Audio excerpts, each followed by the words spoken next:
مفتی صاحب کے official channel مفتی طارق مسعود speeches کو سبسکرائب کریں۔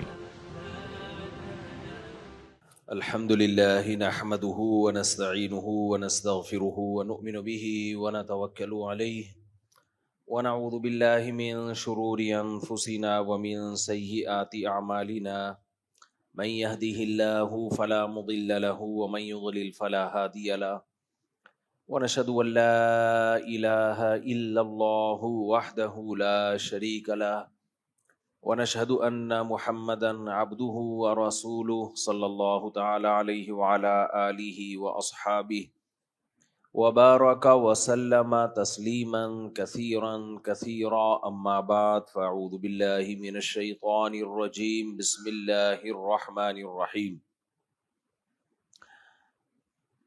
يا أيها الذين آمنوا ادخلوا في السلم كافة ولا تتبعوا خطوات الشيطان إنه لكم عدو مبين۔ قرآن مجید کی آیت تلاوت کی ہے، اللہ تعالیٰ سے دعا ہے اللہ تعالیٰ صحیح طرح سے بات کہنے کی، سننے کی، سمجھنے کی اور عمل کی توفیق عطا فرمائے۔ سفر سے واپسی پر پہلا بیان ہے یہ، اور حج کے لیے بھی لوگ جانا شروع ہو رہے ہیں۔ اللہ تعالیٰ سے حج کی توفیق مانگنی چاہیے۔ بہت ہی منفرد عبادت ہے۔ اللہ نے ہر قوم کو، ہر مذہب کو یہ عبادت دی تھی، مگر انہوں نے اپنی عبادتوں کو ضائع کر دیا، برباد کر دیا۔ آج کل جو نئے نئے اسکالرز آ رہے ہیں، یہ بھی وہی کام کر رہے ہیں جو یہود و نصارہ نے اپنے دین اور مذہب کے ساتھ کیا تھا۔ یہ جو ہم بار بار بولتے ہیں کہ دین صدیوں سے چلا آ رہا ہے، تو اسی فقہ کو فالو کرو جو مرتب شکل میں، کتابوں کی شکل میں صدیوں سے ہے۔ اس عمل کو لوگ فرقہ پرستی سے تعبیر کرتے ہیں، حالانکہ یہ آپ کو فرقہ پرستی سے بچانے کا طریقہ ہے۔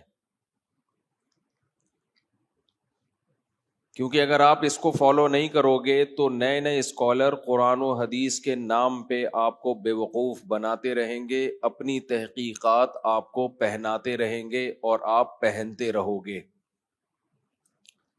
کراچی میں یہ اصطلاح سنی ہوگی، یہ گاڑی میں نے فلاں کو پہنا دی۔ ایک بیچی جاتی ہے چیزیں، ایک پہنائی جاتی ہے۔ ہمارے ہاں تجارت میں چیزوں کو بیچا کم جا رہا ہے، پہنایا زیادہ جا رہا ہے۔ پہنانے کا مطلب ہوتا ہے اس کی اتنی قیمت ہے نہیں، اس میں بہت سارے فالٹ بھی ہیں، لیکن لفاظی کر کے، باتوں کو گھما کے، گول مول کر کے بندے کو ایسے جیسے کوئی کرتا پورا اس کو پہنا کے پتلی گلی سے نکل گئے۔ تو ایسے ہی آج کل بہت سارے مذہبی اسکالر جو صدیوں سے جو تحقیق چلی آ رہی ہے، آپ کو اس سے ہٹاتے ہیں۔ ہر شخص کی ایک نئی رائے ہے اور کہتا ہے میں کسی فقہ شقہ کو نہیں مانتا، میں قرآن و حدیث کو مانتا ہوں۔ اس طرح کے بہت سارے لوگ مارکیٹ میں پیدا ہو گئے ہیں، اور ان سب کی آپس کی رائے ٹکرا رہی ہوتی ہیں، حالانکہ ان سب کا دعویٰ ایک ہوتا ہے۔ تو یہ تحقیقات پیش نہیں کرتے، بلکہ تحقیقات لفاظی کر کے پہناتے ہیں۔ اس لیے یہ جو دین اللہ اس کے رسول صلی اللہ علیہ وسلم لے کر آئے تھے، اس سے دور ہوتے چلے جا رہے ہیں۔ اچھا، نام سب کا اسلاف سے نسبت کہ ہم صحابہ کو مانتے ہیں، ہم اسلاف کو مانتے ہیں، لیکن ان کا کوئی کام اسلاف کے مطابق نہیں ہوتا۔ تو لیکن اللہ تعالیٰ نے اس دین کی حفاظت کا وعدہ کیا ہے۔ یہود و نصارہ کی طرح اس دین میں تحریفات ہوں گی، مگر اتنی نہیں کہ اصل دین ہی ختم ہو جائے۔ اصل دین بھی اصل شکل میں ہمیشہ باقی رہے گا۔ اور یہ باقی رہے گا علماء کی محنت کی وجہ سے. جن علماء کو مولویوں کو لوگ صبح و شام برا بلا کہتے ہیں, انہی کی وجہ سے محفوظ رہے گا. ان کے علاوہ کسی کے پاس کوئی پیکج ہے ہی نہیں دین کی حفاظت کا. حضرت مفتی محمد شفیع صاحب رحمہ اللہ تعالی سے کسی نے کہا, یہ مولوی لوگ اپنے آپ کو دین کا ٹھیکیدار کیوں سمجھتے ہیں؟ تو انہوں نے فرمایا, ٹھیکیدار نہیں لیکن چوکیدار ہم بہرحال ضرور ہیں. آڑی ترچھی چیزوں کو گھسنے نہیں دیں گے. پھر وہی مشہور اشکال مولویوں میں اتنے 2 نمبر فلاں مولوی, تو بھائی وہ تو ہوں گے 2 نمبر بھی ہوں گے 1 نمبر بھی ہوں گے. کہ جو طبقہ علماء کو برا کہے, یہ مولانا ایسے, مولانا ویسے, مولانا یوں, مولانا یوں, پاگل ہے وہ, سمجھ لو اس کا اوپر کا دماغ کیا ہو گیا ہے, کھسک گیا ہے, باولا ہو گیا ہے, سٹھیا گیا ہے. باولوں کی بہت ساری قسمیں ہوتی ہیں, ہر آدمی کا کام نہیں ہوتا اس کو ٹریس کرنا. جو پہلی بیوی کے سامنے دوسری شادی کی اجازت لے رہا ہو, سمجھ لو اوپر سے کیا ہو گیا ہے, یہ بھی ایک قسم ہے. باولے کی بہت ساری قسمیں ہوتی ہیں. بعض لوگ کہتے ہیں میری پہلی مان نہیں رہی, کیسے مناؤں, اوپر کی سیٹنگ کیا ہے اس کی آؤٹ. آپ کسی ڈاکٹر کے پاس بیٹھے جو نفسیات کا ماہر ہو, وہ آپ کو بتائے گا باولوں کی قسموں, ڈفرینٹ قسمیں باولوں کی, بہت ساری قسمیں. بلا وجہ ہنس رہا ہے اس کا مطلب باولا ہے, بلا وجہ رو رہا ہے اس کا مطلب کیا ہے, باولا ہے. بلا وجہ جذباتی ہو رہا ہے اس کا مطلب کیا ہے, باولا ہے. بعض لوگ ایسی جذباتی, ذرا سی بات ہے ایک دم جذباتی ہو جاتے ہیں.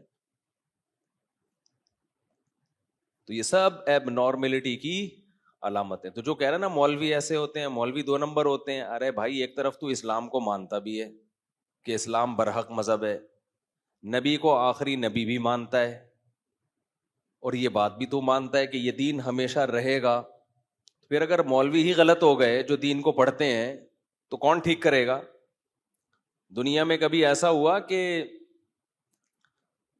آپ کے کینسر کا علاج پلمبر ٹھیک کر رہا ہو, پلمبر کینسر کا علاج کر رہا ہو, اور پلمبر کا کام ڈاکٹر کر رہا ہو, ہے بھائی؟ نل کے ٹھیک کے لیے میڈیکل کالج کے پڑھے ہوئے ڈاکٹر کو بلا رہے ہو آپ,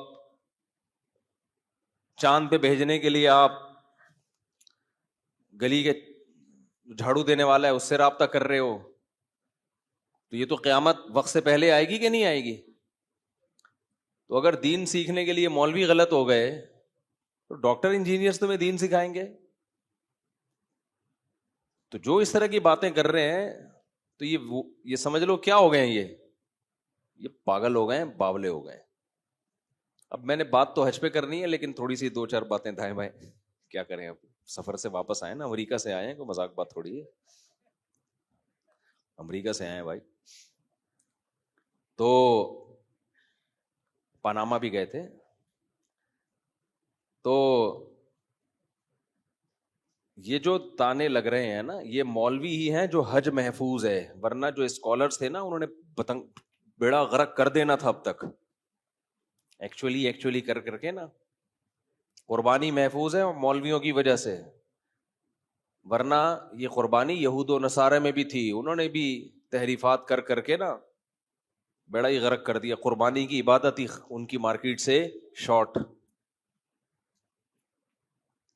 تو بات پتہ نہیں کیا کر رہا تھا, کہاں سے کہاں نکلتی ہے بات.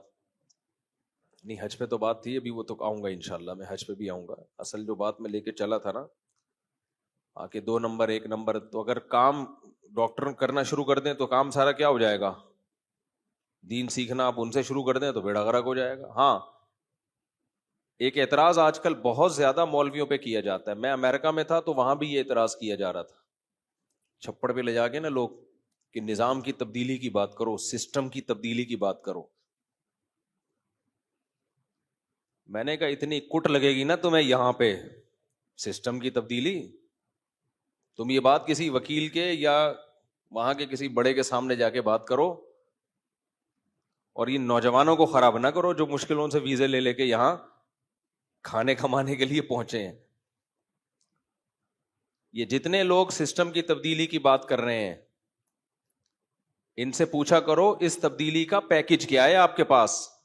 ہم بھی بات کرتے ہیں نظام کی تبدیلی کی, میں بھی کرتا ہوں, ہمارے پاس پیکج ہے, جو ہم 20 دفعہ بتا چکے ہیں. یہ پیکج ہے, اس پہ چلو گے نظام تبدیل ہوگا, دیر سے ہوگا لیکن پائیدار ہوگا. اور ٹیلی ویژن میں بیٹھ کے یوٹیوب پہ آ کے یہ مولانا لوگ نظام کی تبدیلی نہیں, یہ لوگوں کو طلاق کے مسائل بتاتے ہیں, یہ لوگوں کو بس استنجے کے طریقے بتاتے ہیں. آپ تو وہ بھی نہیں بتاتے. لوگ کہتے ہیں یہ مولانا لوگ نہ بس طلاق کے مسائل بتائیں گے, وراثت کے مسائل بتائیں گے, استنجے کے طریقے بتائیں گے, نظام کی تبدیلی کی تو بات ہی نہیں کرتے. تو آپ بھی تو بات کر رہے ہو, کام دھیلے کا آپ بھی نہیں کر رہے. نوجوانوں کی صلاحیتوں کو ایسی چیز پہ خرچ کر رہے ہو.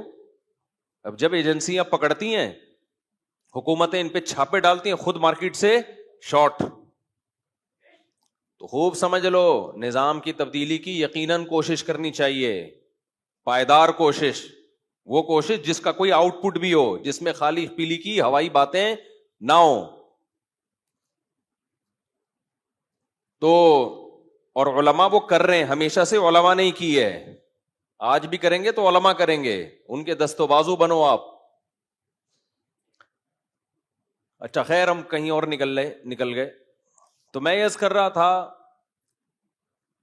کہ دین سیکھنا کس سے پڑے گا میرے بھائی؟ علماء سے سیکھنا پڑے گا. اگر وہ غلط ہیں تو صحیح بھی انہی میں ہی ہوں گے. دائیں بائیں نکلیں گے نا تو کوئی تھوڑا خراب ہوگا, کوئی زیادہ خراب ہوگا. اچھا کچھ لوگ کہتے ہیں وہ فلاں فلاں اسکالر اتنی صحیح باتیں بھی تو کرتے ہیں, وہ یہ بھی تو صحیح کہتے ہیں, یہ بھی تو صحیح کہتے ہیں, یہ بھی بات تو صحیح کہتے ہیں.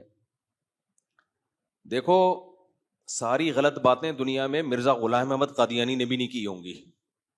سمجھ میں آ رہی ہے بات؟ ساری غلط باتیں دنیا میں شاید شیطان نے بھی نہیں کی ہوں, وہ بھی کبھی کبھار صحیح بات بھی کر دیتا ہوگا شیطان بھی. شیطان نے بولا تھا نا کہ لا تجد اکثرہم شاکرین, اے اللہ تیرے بندے اکثر شکر گزار نہیں ہوں گے. یہ بات شیطان نے غلط کی تھی یا صحیح کی تھی؟ صحیح کی تھی, بالکل صحیح رپورٹ پیش کی تھی اس نے. جب شیطان نے سجدے سے انکار کیا تو اللہ نے اس کو دربار سے نکالا, تو شیطان نے کہا تو مجھے قیامت تک مہلت دے, میں اس کو گمراہ کروں گا. اللہ نے کہا ٹھیک ہے مہلت ہے. شیطان نے رپورٹ پیش کی, حالانکہ ابھی اس نے گمراہ کیا نہیں تھا, لیکن آدم کے بارے میں, ان کی اولاد کے بارے میں رپورٹ پیش کر دی شیطان نے, پوری اپنے سگنیچر اور اسٹیمپ کے ساتھ. اتنی مضبوط رپورٹ تھی جو اللہ نے قرآن میں نازل کیا اس رپورٹ کو.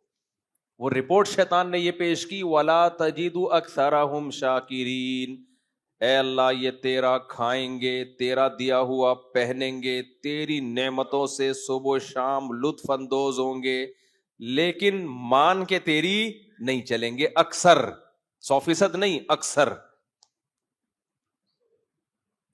حالانکہ اس وقت تو آدم علیہ السلام کے اولاد بھی نہیں تھی. تو شیطان نے جو رپورٹ پیش کی تھی غلط کی تھی صحیح کی تھی؟ بولو, صحیح کی. اب کوئی آپ کو منع کر رہا ہے کہ شیطان کی اتباع مت کرو, وہ غلط باتیں کرتا ہے, غلط وعدے دلاتا ہے. آپ کہتے ہو نہیں بھائی, وہ جو شیطان نے بات کی تھی دیکھو بالکل کریکٹ نکلی کہ نہیں نکلی, اس کا مطلب شیطان صحیح بات کرتا ہے. تو 100% غلط باتیں تو بھائی شیطان بھی نہیں کرتا. لوگ اس پہ متاثر ہیں, وہ فلاں اسکالر, فلاں اسکالر, اس نے یہ بات بھی صحیح کی تھی, دیکھو یہ صحیح نکلی, دیکھو یہ صحیح نکلی. تو 100% غلط باتیں کوئی بھی نہیں کرتا دنیا میں. ایک اصول ہمیشہ یاد رکھو, اسلام میں نیکی ہو یا برائی ہو, صحیح بات ہو یا غلط بات ہو, اس میں کوانٹٹی کی ویلیو نہیں ہے, کوالٹی کی ویلیو ہے. اس کو ذرا دماغ میں بٹھاؤ. کوانٹٹی کی ویلیو نہیں ہے کہ کون زیادہ باتیں غلط کرتا ہے اور زیادہ صحیح کرتا ہے. یوں ہم دیکھیں, مثال کے طور پر ایک آدمی 99 باتیں صحیح کرتا ہے, ایک غلط کرتا ہے, تو کوانٹٹی کے لحاظ سے, مقدار کے لحاظ سے اس کی غلط باتیں کم ہیں, صحیح باتیں بولو زیادہ. 99 صحیح, ایک غلط. دوسرا وہ شخص ہے جو 99 غلط باتیں کرتا ہے, ایک صحیح کرتا ہے, تو کوانٹٹی کے لحاظ سے وہ زیادہ غلط کر رہا ہے اور زیادہ صحیح. تو لوگ اس طرح سے ناپتے ہیں بندوں کو کہ یار اس کی زیادہ تر باتیں صحیح ہوتی ہیں, ہاں ایک دو غلط تو ہو ہی جاتی ہیں ہر ایک سے, اور اس کی زیادہ تر باتیں غلط ہوتی ہیں, ایک دو صحیح ہوتی ہیں. اس طرح سے لوگ ناپ رہے ہوتے ہیں. یہ کسی کو پہچاننے کا طریقہ غلط. نہیں آئی میرا خیال ہے بات سمجھ میں؟ ابھی سمجھاتا ہوں مثال سے، انشاءاللہ سمجھ میں آ جائے گی۔ دیکھو ایک مذہبی اسکالر ہے، 99 باتیں صحیح کر رہا ہے، ماں باپ کی خدمت کیا کرو، یہ غلط بات ہے صحیح بات ہے؟ صحیح بات ہے بھائی۔ ماں باپ کے سامنے اف نہ کہو، غلط بات ہے صحیح بات ہے؟ آپ نے کہا یار کیا اسکالر، 4 شادیاں کیا، یہاں کر سکتا ہوں، امریکہ میں منہ بند ہو گیا تھا میرے 4 شادیوں کی، ٹھک کر کے نا جیل۔ امریکہ میں 4 شادیوں کی ترغیب میں منہ روک کے پہ بیٹھا ہوا ہوں 2 ہفتوں سے، صحیح ہے نا؟ دیکھو اپنا ممبر، اپنا پاکستان، سبحان اللہ یار، دے دنادن 4 شادیوں کی بات کرو، کوئی پوچھنے والا نہیں ہے۔ وہاں تو بھائی کیس بن جاتا ہے، 2 شادیوں کی ترغیب دو کسی کو۔ اس لیے جو آتا تھا حضرت کتنی شادیاں کر سکتے، میں کہتا چھاؤں میں آ جا بھائی، ادھر نہیں، چھاؤں میں۔ دنیا میں کچھ لوگ بے وقوف ہوتے ہیں، مذہبی لوگوں کو چڑھانے والے، وہ کہتے ہیں ڈنکے کی چوٹ پہ حق بیان کرو جہاں بھی ہو۔ یہ دنیا میں اس سے بڑا بے وقوف کوئی پیدا ہوا ہی نہیں ہے، جو موقع بے موقع ہر بات پارسل کر دیتا ہو۔ سمجھتے ہو؟ تبلیغ کا کبھی بھی یہ اصول نہیں ہے کہ ڈنکے کی چوٹ پہ جو چاہے بول دو۔ تبلیغ میں ہمیشہ حکمت مصلحت دیکھی جاتی ہے کہ یہ بات یہاں بولنے کی، میں بول دیتا، نکال لیتے، تو جو بولنے کی اور چیزیں تھی وہ بول پاتا؟ جب ایک بات یہاں بیٹھ کے بول سکتا ہوں تو مجھے کیا ضرورت ہے میں وہیں جا کے ممبر پہ بولوں؟ جا کے ان کو میں بولوں چھاؤں میں آ جاؤ یا الفلاحی آ جانا، یہی بولوں گا، اس کے علاوہ کچھ نہیں بولوں گا۔ اصل میں ہماری جو ینگ جنریشن ہے نا، اس کو غلط گائیڈ کیا جاتا ہے۔ میں بول دیتا، مجھے ڈیپورٹ کرتے، میرا کوئی نقصان نہیں تھا، مجھے کیا، میں تو یہیں رہ رہا ہوں، مجھے تو۔ جب میں جا رہا تھا نا، کسی نے کہا آپ سلپ تو نہیں ہو جائیں گے، میں نے کہا وہ پکڑ کے بٹھا بھی دیں گے نا تو میں بھاگ کے آؤں گا، کیونکہ ہمیں بھائی یہی مزہ ہے ہماری زندگی۔ ہماری مرغیاں یہاں انڈے دے رہی ہیں، وہاں انڈے بولو نہیں دے رہی۔ ہماری بکری ادھر دودھ دے رہی ہے، وہاں تھوڑی دودھ دے رہی ہے وہ، تو ہمارا تو دل ادھر ہی لگ رہا ہے پاکستان میں۔ باقی ہم آپ کو منع نہیں کرتے، آپ امریکہ جاؤ، آپ جاپان جاؤ، لیکن ہر ایک کا اپنا اپنا اسٹائل ہے، تو ہمیں تو یہاں زیادہ مزہ آتا ہے۔ ملک وہ بھی بہت اچھا ہے بھائی، بلکہ بہت چیزوں میں زیادہ ہی اچھا ہے۔ تو لیکن ایک اصول ہمیشہ یاد رکھو، حق بات چھپانا، غلط بیانی کرنا اسلام میں حرام ہے۔ کسی کے ڈر سے آپ غلط مسئلہ نہیں بتا سکتے، خوب سمجھ لو کہ گورنمنٹ کا خوف تھا یا آپ کو کوئی اور ڈر تھا تو عالم نے مسئلہ ہی غلط بتا دیا، یہ ناجائز ہے۔ خاموشی اختیار کرنا یہ جائز ہے کسی مصلحت کی خاطر، سمجھتے ہو؟ یہ حدیث سے ثابت ہے۔ تو بے موقع بات، وقت بے وقت بات کر کے ایسی بات کرنا جس سے کوئی فائدہ نہ ہو، نقصان اس کا زیادہ ہو، تو یہ جائز نہیں ہے۔ ایسی تبلیغ، خاموشی اختیار کرنا جائز ہے، اور یہ حدیث سے ثابت ہے۔ نبی صلی اللہ علیہ وسلم نے بیت اللہ کی 4 دیواری بڑا کرنے کا ارادہ کیا کہ اس کو تھوڑا سا کھینچ کے آگے لے جائیں، جو ابراہیم علیہ السلام نے جہاں تک بنائی تھی، لیکن آپ نے کہا کہ لوگ نئے نئے مسلمان ہوئے ہیں، وہ یہ سمجھیں گے کہ میں بیت اللہ کی ہیئت کو تبدیل کر رہا ہوں، جو ابراہیم علیہ السلام کی عمارت تھی اس کو تبدیل کر رہا ہوں، حالانکہ تبدیل نہیں کر رہے تھے آپ، تو اسی پہ قائم کر رہے تھے، لیکن آپ نے خاموشی اختیار کی کہ چھوڑ دو ایسے ہی۔ لوگ کنفیوز ہوں گے، کیوں؟ کلم الناس علی قدر عقولہم، لوگوں سے ان کی عقل کے حساب سے بات کیا کرو۔ کچھ باتیں ٹھیک ہوتی ہیں لوگوں کی مینٹل لیول سے اوپر کی۔ اب نبی صلی اللہ علیہ وسلم حکم دیتے کہ بیت اللہ کو حتیم تک لے آئیں، حتیم تک، تبھی ہم طواف حتیم سے باہر سے کیوں کرتے ہیں؟ پورا بیت اللہ کور ہو جائے۔ تو آپ اگر حکم دیتے تو جو پرانے صحابہ تھے جن کا ایمان بہت مضبوط تھا وہ تو دل و جان سے مان لیتے، جو نئے نئے لوگ مسلمان ہو رہے تھے، ابھی اسلام پر ان کو 100% اطمینان نہیں تھا، وہ شک میں پڑ جاتے کہ بھائی یہ تو صدیوں سے جو کعبہ چلا آ رہا ہے اسی کو کیا کر رہے ہیں، چینج۔ اور ایک ابراہیم علیہ السلام سے ان کو محبت بھی تھی، تو کون ہر ایک کو جا کے سمجھاتا نہیں بھائی اصل میں وہ تھا یہ نہیں تھا، تو آپ نے فرمایا چھوڑو ایسے ہی رہنے دو اس کو۔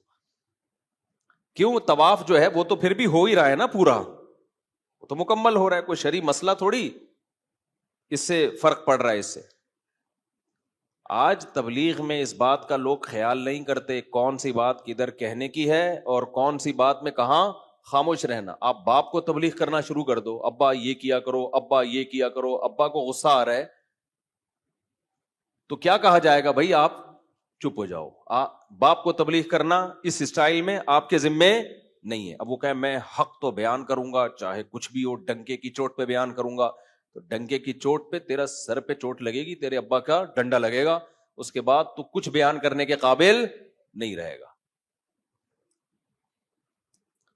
سمجھتے ہو؟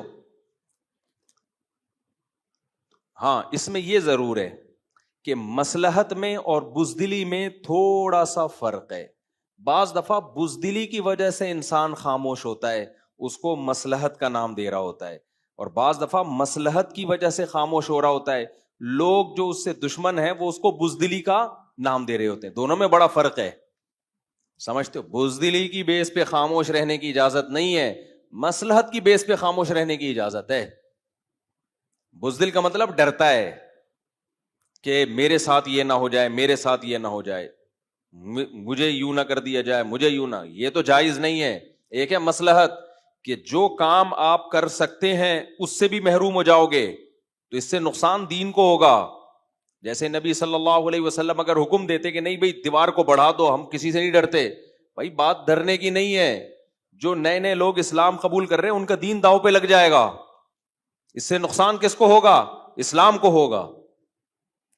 پھر جب اسلام مضبوط ہو گیا, طاقتور ہو گیا, تو پھر خلیفہ نے جب نبی صلی اللہ علیہ وسلم کے دنیا سے جانے کے بعد, خلفائے راشدین کے جانے کے بعد, جو بادشاہ آئے انہوں نے یہ حدیث جب ان کے پاس پہنچی تو انہوں نے بیت اللہ کو حتیم تک بڑھایا.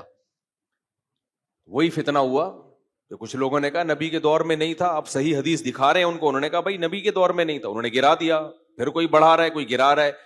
امام مالک نے فتویٰ دیا بھائی اس کو بڑھانے کی اجازت نہیں, حالانکہ بخاری کی صحیح حدیث ہے کہ یہاں تک ہے, یہاں تک نہیں ہے. لیکن نہیں, امت کی مصلحت کہ ان میں پھوٹ نہ پڑے, یہ سب سے اہم ہے شریعت میں. سمجھتے ہو کہ نہیں سمجھتے؟ آج بعض مذہبی اسکالر کیا کرتے ہیں, کہیں ممبر پہ لے جا کے بٹھا دو, اس علاقے میں پڈا ڈال دیں گے, جا کے ایسے ایسے مسائل بتانا شروع کر دیں گے, لوگوں کی مینٹل لیول سے اوپر کی باتیں, حیات ممات کے جھگڑے, اور جو کیا کیا, جو پنجاب میں آپ جھگڑے جا کے دیکھو, عام پبلک حیران ہوتی ہے یار یہ ہو کیا رہا ہے. تو خاموشی اختیار کرنا جائز ہے مصلحتاً, بزدلی کی بیس پہ نہیں, واقعی مصلحت ہو, لیکن غلط بیانی شریعت میں جائز بولو نہیں ہے. اور دوسری بات, مصلحت اور بزدلی میں باریک لائن ہے. بعض دفعہ مصلحت ہوتی ہے, لوگ اس کو بزدلی سمجھ رہے ہوتے ہیں کہ یہ مولوی ڈرتا ہے. بھائی ڈرتا نہیں ہے, مصلحتاً خاموش ہے. کیوں؟ بہت ساری مصلحتیں ہو سکتی ہیں, تو لوگ کہتے ہیں ڈر گیا, ڈر نہیں رہا ہوتا وہ.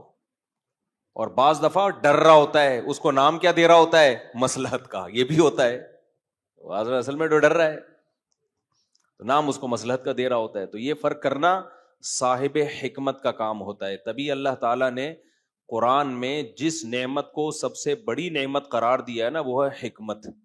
یؤتی الحکمت من یشاء, جس کو چاہتا ہوں حکمت دیتا ہوں. یہ حکمت یہی تو ہے کہ آپ کو پتہ چل جائے تکبر اور استغنا میں فرق, آپ کو تواضع میں اور احساس کمتری میں فرق پتہ چل جائے. استغنا الگ چیز ہے, تکبر میں انسان اکڑتا ہے, استغنا میں بھی اکڑتا ہے, لیکن استغنا کی اکڑ اللہ کو پسند ہے, تکبر کی اکڑ اللہ کو پسند بولو نہیں ہے. دونوں میں فرق ہے. ایک ہے تواضع, ایک ہے احساس کمتری. تواضع اللہ کو پسند ہے, بعض دفعہ تواضع نہیں ہوتی, احساس کمتری کی وجہ سے مرا جا رہا ہوتا ہے, زمین میں گڑا جا رہا ہوتا ہے. وہ سمجھتا ہے میں بہت متواضع ہوں. متواضع تھوڑی ہے تو, تجھے تو تیرے اللہ جو اللہ نے صلاحیتیں دی, کم بخت تجھے انہی کا ہی پتہ نہیں ہے, تو کچھ دنیا میں کر ہی نہیں سکتا. ابھی ان پہ میں تواضع کسے کہتے ہیں, احساس کمتری کسے کہتے ہیں, تکبر کسے کہتے ہیں, استغنا کسے کہتے ہیں, مصلحت اور بزدلی, یہ الگ الگ مستقل ٹاپکس ہیں. اترانا الگ چیز ہے, شکر گزاری الگ چیز ہے. بعض دفعہ انسان اپنی نعمتیں لوگوں کے سامنے بیان کر رہا ہوتا ہے, وہ اترا نہیں رہا ہوتا, وہ شکر گزار ہوتا ہے. یہ عمل اللہ کو پسند ہے, لیکن یہی بیان کرنا بعض دفعہ اترانا کہلاتا ہے, فخر کہلاتا ہے. یہ اللہ کو پسند نہیں ہے. تو صاحب حکمت بتائے گا کہ کس کا عمل تکبر اترانا ہے اور کس کا عمل شکر گزاری ہے. ہمارے حضرت مفتی رشید احمد صاحب جب آ کے بیٹھتے مجلس میں, تو جو آدمی ان کے مزاج سے واقف نہیں تھا نا, وہ جب اپنی تعریفیں کرتے تو نیا آدمی سمجھتا ان کے اندر تو بڑے اترا رہے ہیں بھائی, میرے اندر یہ خوبی, میرے اندر یہ خوبی, مجھے اللہ نے یہ دیا, تو وہ سمجھتے شو مار رہے ہیں. ہم چونکہ ان کی صحبت میں رہ چکے تھے, ہمیں پتا تھا شو نہیں مار رہے ہیں, ان کے مزاج میں شو ہے ہی نہیں. ان کے مزاج میں اللہ نے شکر گزاری کا جذبہ دیا ہے. نہیں یار یہ زیادہ پیچیدہ ہو گیا, اب دوبارہ آ رہا ہوں واپس, زیادہ گاڑا ہو گیا میرا خیال ہے بیان. تو یہ ہر چیز میں نا ایک الگ الگ ٹاپک ہے یہ. تو خیر میں جو مثال دے رہا تھا کہ ایک آدمی بیان کر رہا ہے 99 چیزیں غلط, ایک چیز صحیح. تو کوانٹٹی کے لحاظ سے غلط باتیں زیادہ ہیں, صحیح باتیں کم ہیں. دوسرا بیان کر رہا ہے 99 صحیح ایک غلط. تو لوگ دیکھتے ہیں یار 99 باتیں تو صحیح کر رہے ہیں نا, چلو ایک غلط کر رہا ہے, کوئی بات نہیں. بھائی یہ کسی کو جانچنے کا طریقہ بولو نہیں ہے. اسلام میں کوانٹٹی سے زیادہ ویلیو کس کی ہے؟ کوالٹی کی. اس کی دلیل کیا ہے؟ قیامت کے دن اعمال, گناہ اور نیکیاں گنی جائیں گی یا تولی جائیں گی؟ بولو بھائی, جو زیادہ نیکیاں لایا ہے جنت میں جائے, ایسا ہونا چاہیے, کیا خیال ہے؟ جو کم نیکیاں لایا ہے جہنم میں جائے؟ نا نا نا نا نا, اللہ نے کہا نہیں, زیادہ اور کم کی تو میں نے بات ہی نہیں کی ہے. یہ جو زیادہ لے کر آئے گا 99 نیکیاں اور ایک گناہ لایا, تو 99 نیکیاں چل بھائی جا جنت میں, ایک گناہ ہے تو چل بخش دیا. اور جو لایا 99 گناہ اور ایک نیکی, اس کو کہاں جانا چاہیے؟ بلکہ 51 نا.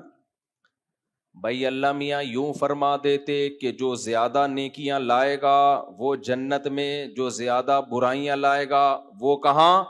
جہنم میں. یہ معیار ہونا چاہیے تھا نا. تو پھر جو 51 نیکیاں اور 49 گناہ لایا, اسے کہاں جانا چاہیے؟ منہ سے یعنی بول لیں چاہیے نا, 51 نیکیاں اور 49 گناہ, کیونکہ اس کی نیکیاں زیادہ ہیں, گناہ کیا ہیں؟ کم ہیں. تو جو اسکالر 99 صحیح باتیں کر رہا ہے, ایک غلط کر رہا ہے, اسے بھی جنت میں جانا چاہیے نا. کیا خیال ہے بھائی صاحب؟ میں کوئی چارٹرڈ اکاؤنٹنٹ کے ایکویشنز تو نہیں حل کروا رہا آپ سے بیٹھ کے نا, سیدھی سیدھی مثالیں دے رہا ہوں بھائی. تو جو 99 نیکیاں لایا ہو ایک گناہ, اسے کہاں جانا چاہیے؟ جنت میں, کیونکہ نیکیاں زیادہ ہیں, گناہ کیا ہیں؟ کم ہیں. لیکن اللہ میاں کے ہاں یہ معیار نہیں ہے. اللہ میاں نے یہ نہیں فرمایا جو زیادہ نیکیاں لائے گا وہ جنت میں, جو زیادہ گناہ لائے گا وہ جہنم میں. نا نا نا, اللہ میاں نے فرمایا فمن ثقلت موازینہ, جس کی نیکیوں کا پلڑا جھک گیا, وزنی ہو گیا, چاہے ایک ہی نیکی ہو. بعض دفعہ ایک ہی نیکی اتنی بھاری ہوگی, اور جس کے گناہوں کا پلڑا جھک گیا, پلڑے پر ہوگا, سمجھتے ہو, پلڑے پر ہوگا حساب کتاب. اب اس میں مبہم رکھ دیا کہ بھائی ایک گناہ ہو سکتا ہے وزنی بہت ہو سکتا ہے, وہی ساری نیکیوں کو کھا کے ختم. اور ایک نیکی ہو سکتا ہے ایسی خاندانی وزن ویٹ اتنا ہو کہ سارے زندگی کے گناہوں کو اژدہے کی طرح کھا کے ختم. تو اس سے پتا چلتا ہے بھائی جو اسکالر 99 غلط باتیں کر رہے ہیں, ایک صحیح کر رہے ہیں,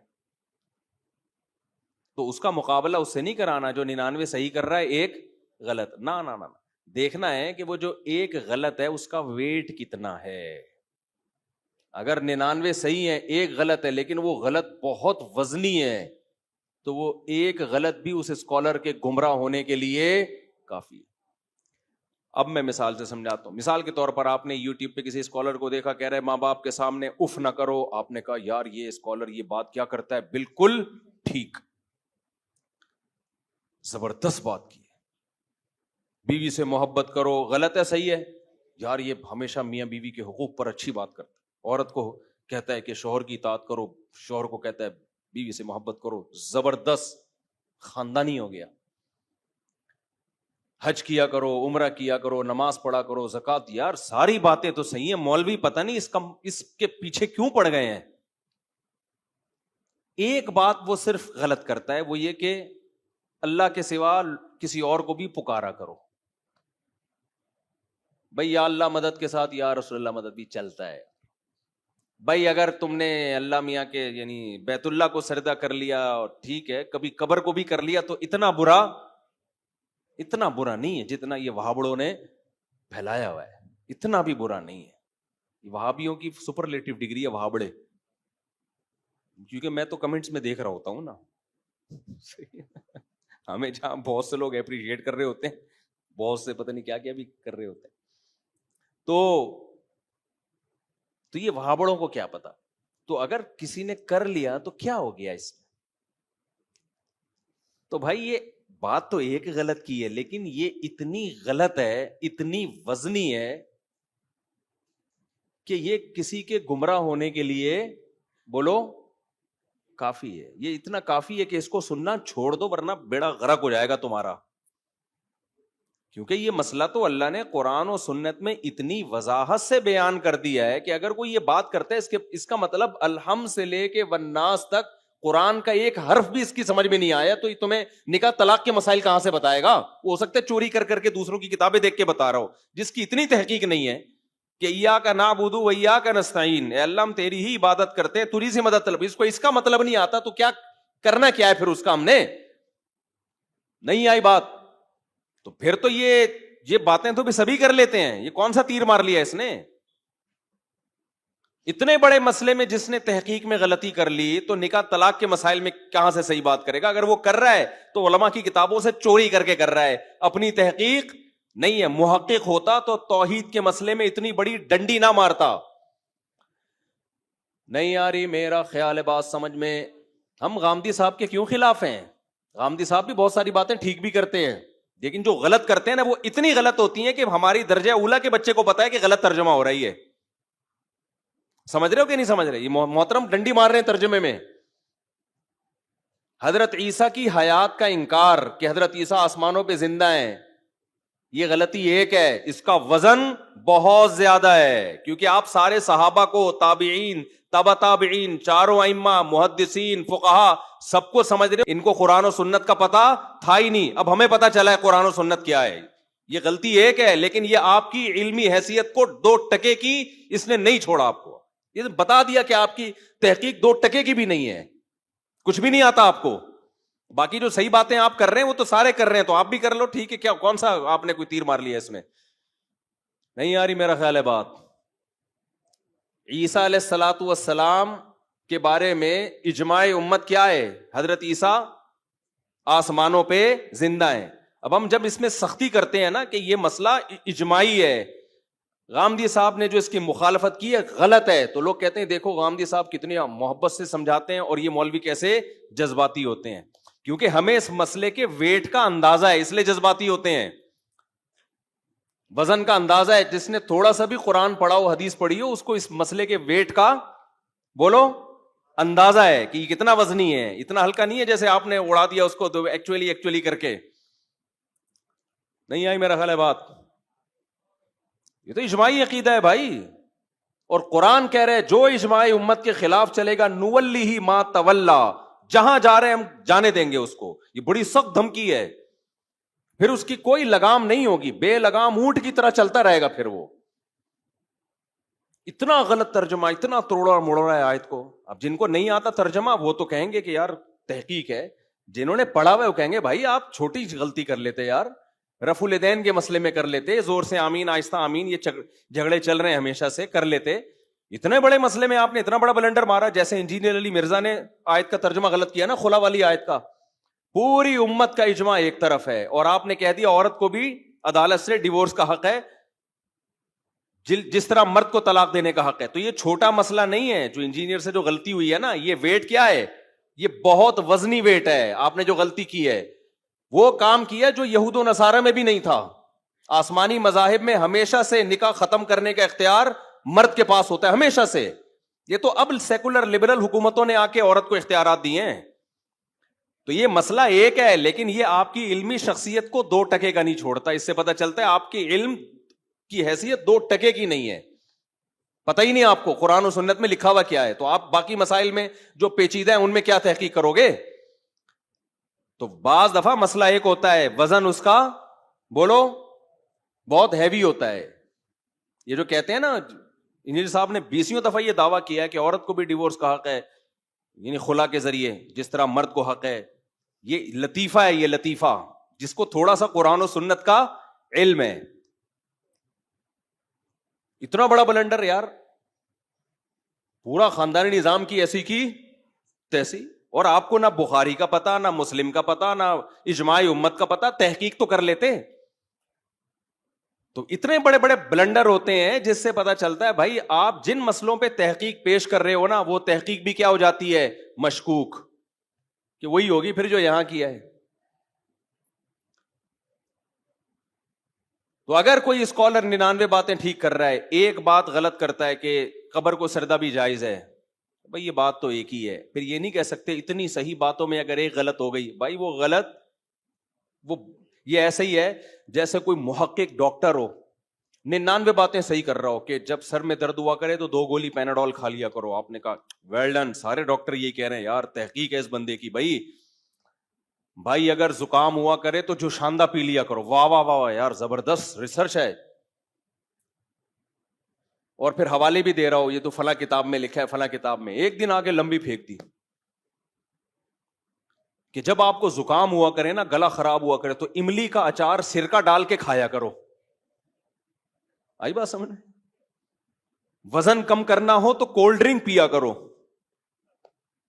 وزن کم کرنا ہو، شوگر فری نہیں، یہ والی جو عام کولڈ ڈرنک ہے، یہ دے دنادن آلو کے چپس کھایا کرو اور کولڈ ڈرنک پیا کرو. اور جتنا زیادہ وزنی ہوگے اتنے پاورفل ہوگے.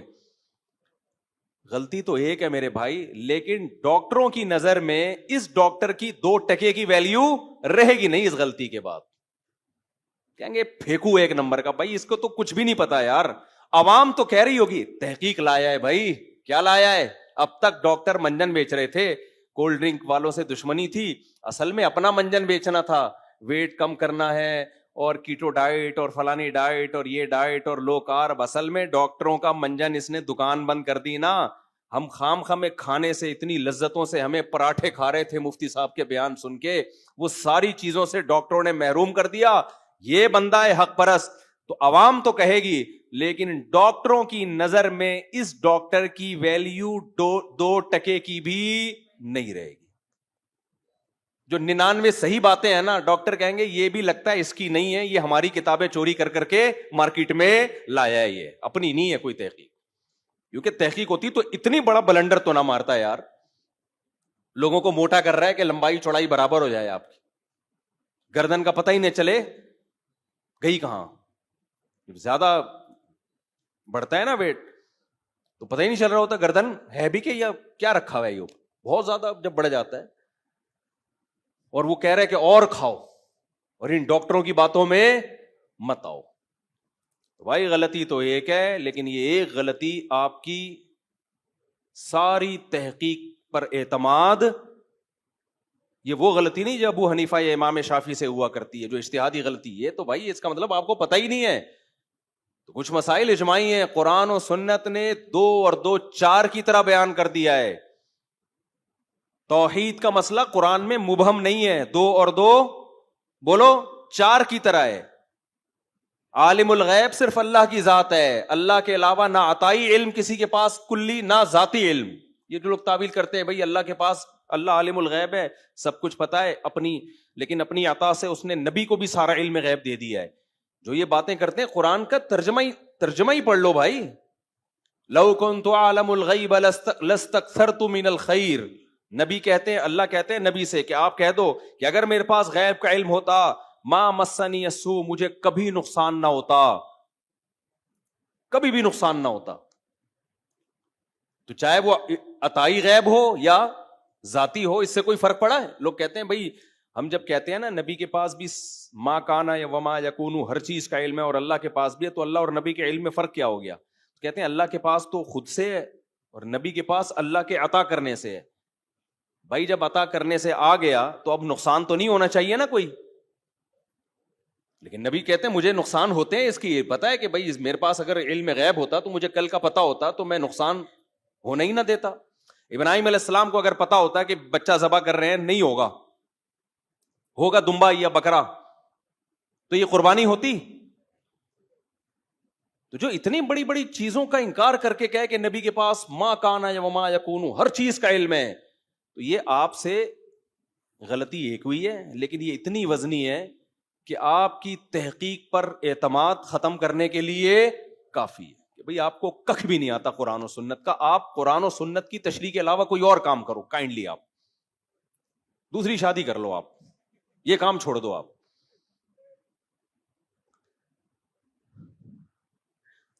اسی پہلی بات, قرآن نے توحید کا مسئلہ 2 اور 2 4 کی طرح بیان کیا, اس میں کوئی کنفیوژن نہیں ہے. دوسری بات, عالم الغیب قرآن جگہ جگہ کہتا ہے صرف علم غیب کس کے, کلی علم غیب کس کے پاس ہے, اللہ کے پاس ہے. ایک دفعہ ایک صاحب آئے, مجھے کہنے لگے, میری عمر 17 سال تھی اس وقت, مجھے کہنے لگے کہ قرآن تو کہہ رہا ہے وما هو علی الغیب بضنین, نبی کو ہم نے جو غیب کا علم دیا ہے نبی اس میں بخیل نہیں ہے, نبی اس میں بخیل نہیں ہے. اس کا مطلب نبی کو غیب کا علم دیا ہے. میں نے کہا غیب کا علم دیا ہے, کلی کی بات ہو رہی ہے, سب کچھ دے دیا. کہنے اس میں کہاں لکھا ہے کہ آدھا دیا ہے, اس میں تو ہے غیب کا علم کا مطلب پورا علم. میں نے کہا اس کا مطلب, تو پھر میں چھوٹا تھا لیکن 17-18 سال میری عمر تھی. میں نے کہا حضرت اتنی سینس تو آپ میں بھی ہونی چاہیے کہ اگر اس آیت کا یہ مطلب ہے کہ نبی کے پاس غیب کا جو علم ہے اور قرآن کہہ رہے نبی اس میں بخیل نہیں ہے, اور اس سے سارا علم غیب مراد ہے, تو بخیل نہ ہونے کا مطلب پھر سارا علم غیب آپ نے امت کو بھی دیا ہے. پھر نہ دیا ہوتا تو یہ تو بخل معاذ اللہ لازم آئے گا نا. نہیں آئی میرا خیال ہے بات بھائی. اگر اس سے کلی علم غیب مراد ہے کہ ما کان وما یکون, جو ہوا جو ہو رہا ہے جو ہوگا سارا علم اللہ نے نبی کو دے دیا, اور اللہ یہ بھی کہہ رہے ہیں کہ نبی اس پہ بخیل نہیں ہے. بخیل نہ ہونے کا مطلب اسٹور کر کے نہیں رکھا ہوا ہے, تو مطلب پھر سارا امت کو بھی دیا نا آپ نے, تو اس کا مطلب ساری امت عالم الغیب ہے. پھر تو وہاں پھر یو ٹرن لیتے ہیں کہ ایکچولی یوں ہے, ایکچولی بھائی کیا سیدھا سیدھا, بھائی جتنا علم دیا اس پہ بخیل نہیں ہے, جتنا نہیں دیا وہ نہیں بتایا, جو دیا وہ امت میں شیئر کیا آپ صلی اللہ علیہ وسلم نے. سمجھتے ہو کہ نہیں سمجھتے ہو؟ اب کوئی اسکالر تحقیق لاتا ہے کہ نبی صلی اللہ علیہ وسلم انسان نہیں ہے, بشر نہیں ہے, آپ کو یار 99 باتیں تو ٹھیک کر رہا ہے نا, یہ ایک بات میں اس نے کہہ دیا بشر نہیں ہے, نور ہیں یا کوئی فرشتے ہیں. ارے بھائی جان, یہ ایک بات غلط کر کے اس کی یہ اپنی ویلیو اب اس نے 2% کی نہیں چھوڑی, کیونکہ قرآن ایک جگہ نہیں جگہ جگہ کہہ رہا ہے انما انا بشر مثلکم, ان سے کہہ دو میں تمہاری طرح کا انسان ہوں. اعمال میں, اللہ سے تعلق میں, نبی میں اور ہم میں زمین آسمان کا فرق ہے. بشریت, انسان جسے کہتے ہیں, آپ کے والد بھی انسان تھے, آپ کی والدہ بھی انسان تھی, اور آپ کی اولاد بھی انسان ہے جن کو سادات کہا جاتا ہے, سید کہا جاتا ہے. ہاں ہدایت کا نور ہے, ہدایت کا نور ہے بھائی, علماء بھی ہدایت کا نور ہوتے ہیں, قرآن بھی ہدایت کا نور ہے, اس میں نبی زیادہ نور ہیں, علماء نبی کی نسبت کم نور ہیں. جو بھی لوگوں کو سیدھا راستہ دکھائے گا وہ ہدایت کا نور ہے وہ. لیکن آپ ماہیت کے لحاظ سے تو بشر ہیں, سید البشر ہیں, تمام انسانوں میں سب سے افضل. آدم کی اولاد میں آدم علیہ السلام کو خلقہ من تراب, قرآن کے ہم نے مٹی سے بنایا, اور آدم علیہ السلام کی اولاد میں اللہ نے ہمارے نبی کو پیدا کیا. تو جب آدم مٹی سے ہیں تو ہمارے نبی کیسے نور سے بن گئے بھائی؟ یہ 2 اور 2 4 کی طرح قائد ہیں. اب کوئی اسکالر 99 باتیں صحیح کر رہا ہے, ایک بات میں یہاں کے گڑبڑ کر رہا ہے, بھائی اس کا مطلب الحمد سے لے کے والناس تک اس نے قرآن سمجھا ہی نہیں ہے. تو 2 اور 2 4 کی طرح باتوں میں آپ گڑبڑ کر رہے ہو بھائی. اسی طرح ختم نبوت کا عقیدہ 2 اور 2 4 کی طرح ہی ہے. جب قرآن میں یہ ختم نبوت کی آیت نازل ہوئی, پوری امت نے یہی سمجھا لاسٹ میسنجر آف گاڈ محمد صلی اللہ علیہ وسلم. لو کان بعدی نبی لکان عمر, میرے بعد نبی ہوتا عمر ہوتے. حضرت علی سے آپ نے فرمایا کہ میری تم سے نسبت وہ ہے جو موسیٰ کو ہارون سے تھی, لیکن میرے بعد کوئی نبی نہیں ہے. کیا مطلب؟ اگر نبی ہوتے تو اللہ ایسا نبی بناتے جیسے موسیٰ کے ساتھ ہارون کو بنایا, کہ نبوت ختم, ہر طرح کی نبوت ختم. تبھی صدیوں سے امت اسی اجماعی عقیدے پہ رہی، بھائی اب کوئی نبی نہیں آ سکتا. اچانک ایک شخص اٹھتا ہے اور قادیانی کہتے ہیں یہ اللہ کا نبی ہے. اور تحقیقات اب لوگ جا رہے ہیں تحقیق، تبھی امام حنیفہ کا قول ہے کہ جو نبی کی نبوت کا انکار، ختم نبوت کا انکار کرے اور وہ یہ دعویٰ کرے کہ میں نبی ہوں، اس کے پاس تحقیق کے لیے جانے والا بھی کافر ہے. کہ آپ گئے کیوں اس کے پاس تحقیق کے لیے؟ یہ تو 2 اور 2 4 کی طرح اللہ نے اس کو کلیئر کر دیا ہے. اب تحقیق کے لیے کیوں جا رہے اس کے پاس؟ اسی طرح یاد رکھو جو غامدی صاحب نے انکار کیا نا حضرت عیسیٰ علیہ السلام کے آسمانوں پہ زندہ ہونے کا، یہ تحقیق نہیں ہے، یہ بلنڈر ہے. سمجھ رہے ہو یہ کیا ہے؟ یہ تحقیق نہیں. تحقیق آپ کو لگتی ہے، آپ تو قادیانی کے پاس بیٹھو گے آپ کو اس کا بھی لگے گا یار کچھ لا رہا ہے مارکیٹ میں. اتنے لوگ جو قادیانی ہو گئے ایسے ہی تھوڑی ہوئے ہیں، علماء کو چھوڑا تبھی تو ہو گئے. اور یہ جتنے قادیانی ہیں نا، آپ کو پتا ہے ہم تو بچپن میں کچھ ٹائم گزارے قادیانی کے ساتھ، یہ پہلے علماء سے بدگمان کرتے ہیں پھر اپنا منجن بیچتے ہیں. یہ ان کو پتا ہے جب تک مولوی کی دل میں عقیدت ہے تو قادیانیوں کو پتا ہے ہمارا منجن نہیں بکے گا. سارے مولوی ایسے ہوتے ہیں، مولوی 2 نمبر ہوتے ہیں، مولوی یوں کرتے ہیں، مولوی یوں کرتے ہیں. اس کا جواب آسان ہے بھائی، ہر داڑھی والا نیک نہیں ہوتا. بہت سے برے لوگ داڑھی رکھ لیتے ہیں، بہت سے برے لوگ مولوی کا گیٹ اپ بنا لیتے ہیں. اس کا یہ مطلب تھوڑی ہے کہ سارے علماء غلط ہو گئے، لیکن لوگ متاثر ہوتے ہیں ان کی باتوں سے. واہ بھائی واقعی وہ ہوتے ہیں ایسے. پھر جب مولویوں سے علماء سے اعتماد ختم، پھر وہ آیت کی جو تشریح آپ کو پہنانا چاہے وہ کیا کر دے گا؟ پہنا دے گا. جو میں نے بتایا جیسے کراچی میں گاڑیاں پہنائی جاتی ہیں، صحیح ہے نا، پرانا مال پہنایا جاتا ہے، تو وہ پھر یہی کام کرتے ہیں. غامدی صاحب نے انکار کیا، ان کے داماد نے انکار کیا، یا انہوں نے، عورت پہ عدت نہیں ہے جو 3 مینسز ہیں نا، اور کہا کہ ایکچولی کر کے بیڑا غرق کر دیا. کیوں نہیں ہے عدت بھائی؟ اچھا بخاری مسلم کی حدیثیں، حضرت عیسیٰ علیہ السلام قرب قیامت میں نازل ہوں گے. لَيُوشِكَنَّ أَن يَنزِلَ فِيكُمُ ابْنُ مَرْيَمَ حَكَمًا وَعَدْلًا، ضرور بھی ضرور تم پر ابن مریم نازل ہوں گے حاکم بن کے، عادل بن کے. یکسر الصلیب، صلیب کو ختم کریں گے. وَيَقْتُلُ الْخِنزِيرَ، خنزیر کا دنیا سے خاتمہ کریں گے. وَيَضَعُ الْجِزْيَةَ، ایسی لڑائی ہوگی جزیہ کا نظام ختم کر دیں گے. اما الاسلام و اما السیف، یا تو اسلام یا تلوار. یہ عیسیٰ ابن مریم کا کام ہوگا. پوری امت کا اجماعی عقیدہ، بخاری مسلم کی حدیثیں. لیکن جب غامدی صاحب کے مسلک کے خلاف حدیث جائے گی تو حدیث حجت نہیں ہے. جب فیور کر رہی ہوگی تو حدیث کیا ہے؟ کسی ایک جگہ ٹکاؤ نہیں ہے. واضح اللہ نے بتا دیا. بل رفعہ اللہ الیہ، اللہ کہتے ہیں وما قتلوہ وما صلبوہ، کوئی قتل نہیں کیا، کوئی سولی پہ نہیں لٹکایا. اے اللہ پھر ہوا کیا؟ اللہ کہتے ہیں رفعہ اللہ، میں نے اپنی طرف اٹھا لیا ان کو.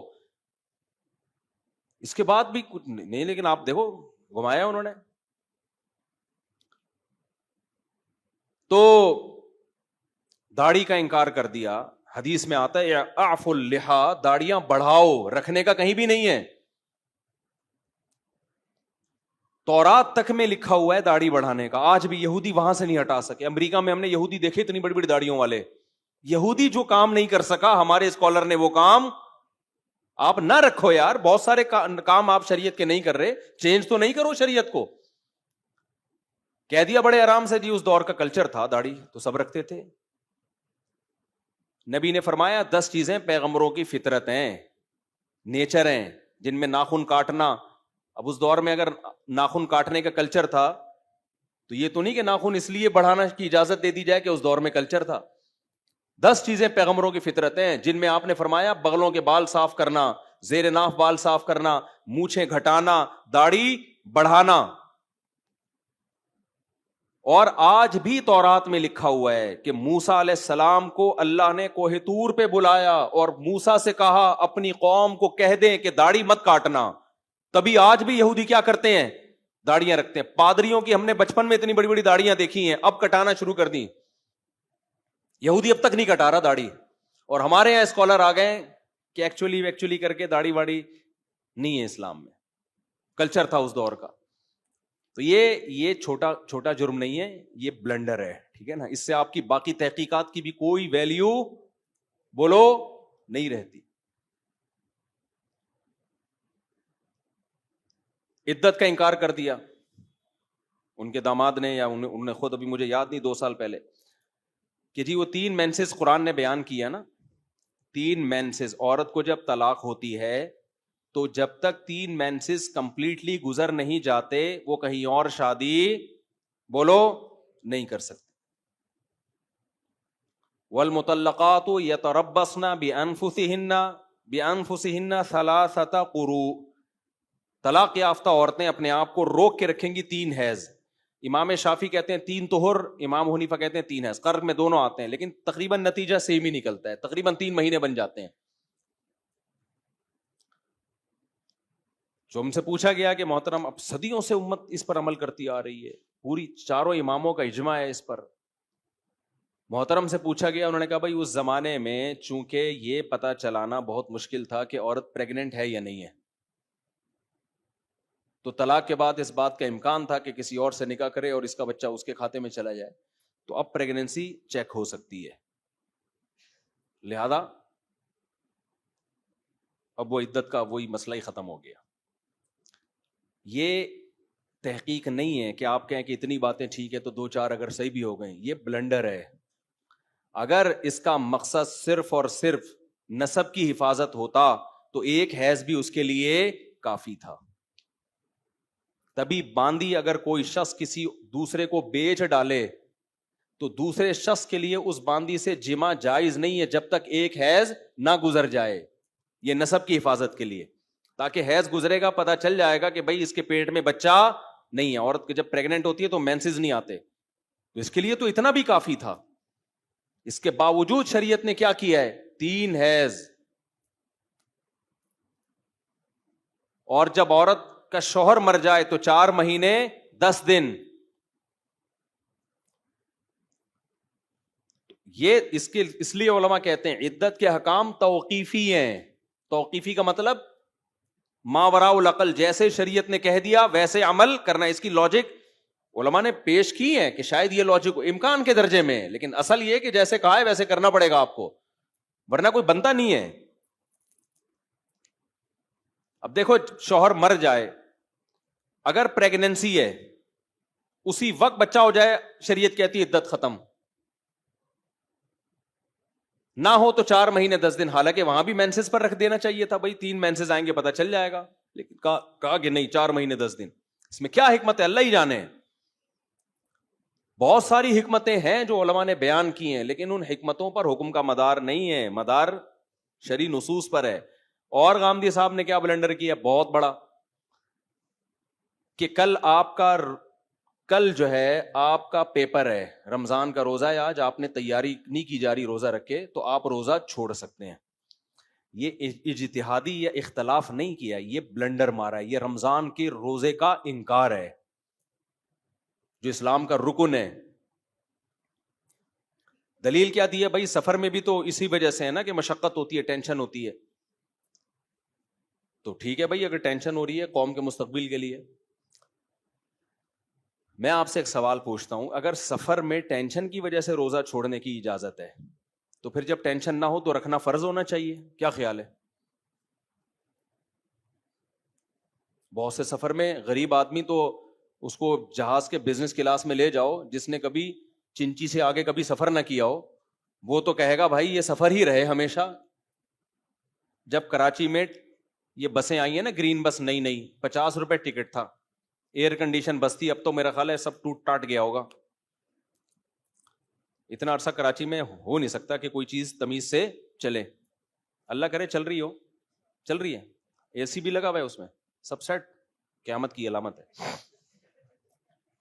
علامات قیامت شروع ہو چکی ہیں. تو ان بسوں میں غریبوں نے کیا کیا ہے؟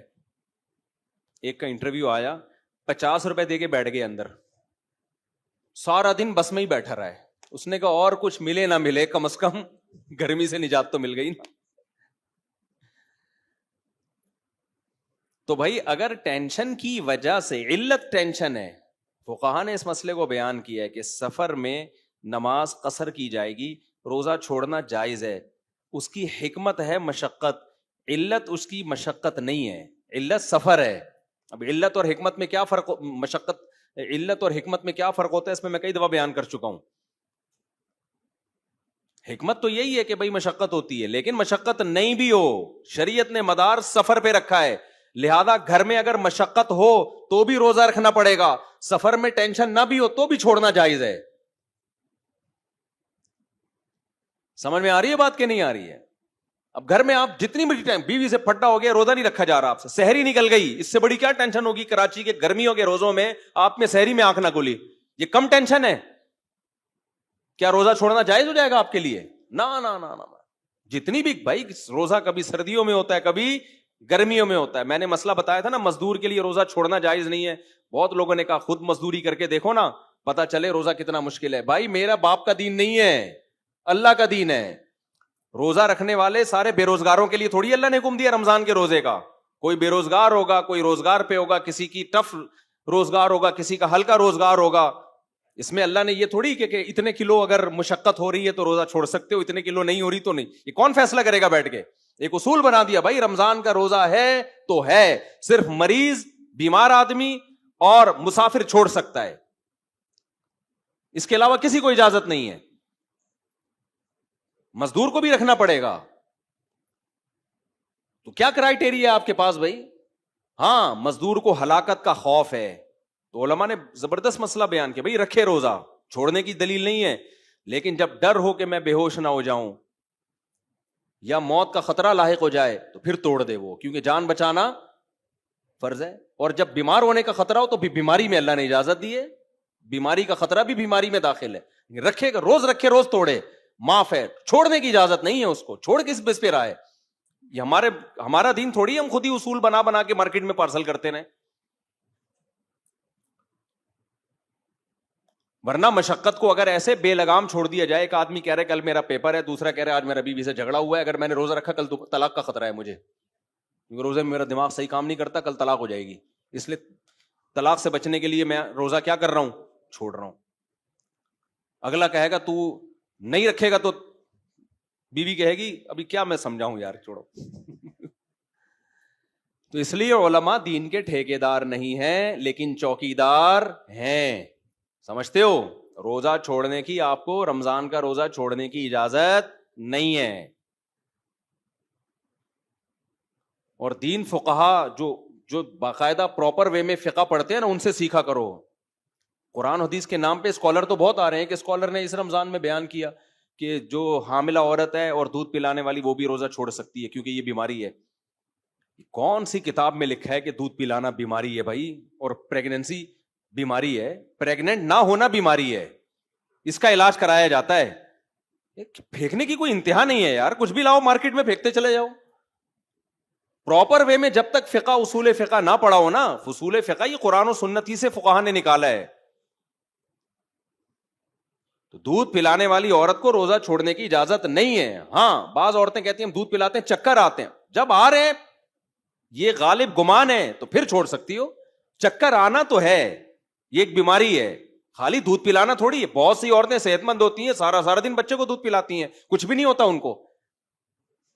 پریگنینسی میں اگر روزہ رکھنے سے نقصان ہو رہا ہے پھر چھوڑ دیں آپ, نہیں ہو رہا تو پریگنینسی بذات خود ایسی چیز نہیں ہے جس سے رمضان کا روزہ چھوڑنا جائز ہو جائے. یہ بیماری تھوڑی ہے, اس میں بیماری کا خطرہ اور روزہ چھوڑنے میں تو ہے. یہ نہیں آئی میرا خیال ہے. دودھ پلانے سے بیمار ہونے کا خطرہ ہو تو پھر چھوڑ سکتے ہیں روزہ.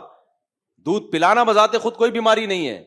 میں نے رمضان سے پہلے ایک اسکالر کا دیکھا, دے دنا دن چل رہا ہے. بھائی آپ کیسے یار شریعت کی کوئی لائن کراس کر رہے ہو یار آپ. ریفرنسز سب کے پاس ہوتے ہیں. ریفرنس کیا ہے؟ وہ آیت جو ہے جس میں آتا ہے بیماری میں روزہ چھوڑ سکتے ہو, وہ آیت یہاں فٹ ہی نہیں ہو رہی ہے. پریگننٹ نہ ہونا بیماری ہے, تبھی تو عورتیں دوائیں کھا رہی ہوتی ہیں کہ پریگننسی ہو جائے. ہونا تھوڑی بھی, وہ ہونا تو نیچرل ہے. رکھتی آئی ہیں ہمیشہ دودھ پلانے والی عورتیں بھی, پریگننٹ عورتیں بھی ہمیشہ رکھتی آئی ہیں روزہ. ہاں بہرحال اگر کسی کو نقصان ہو رہا ہے تو پھر یہ ہم کہتے ہیں پھر ہم تھوڑی اس کو منع کر سکتے ہیں. بھائی اللہ نے اجازت دی ہے, چھوڑ سکتے ہیں روزہ. ایک دفعہ ایک صاحب میرے پاس آئے کہ مجھے بہت زیادہ کھانسی ہو رہی ہے, اور ڈاکٹر نے کہا روزہ توڑ دو ورنہ یہ کھانسی اور زیادہ بڑھے گی, دوا لینی پڑے گی, انجیکشن وغیرہ سے آرام نہیں ہوا, کیا ہوا,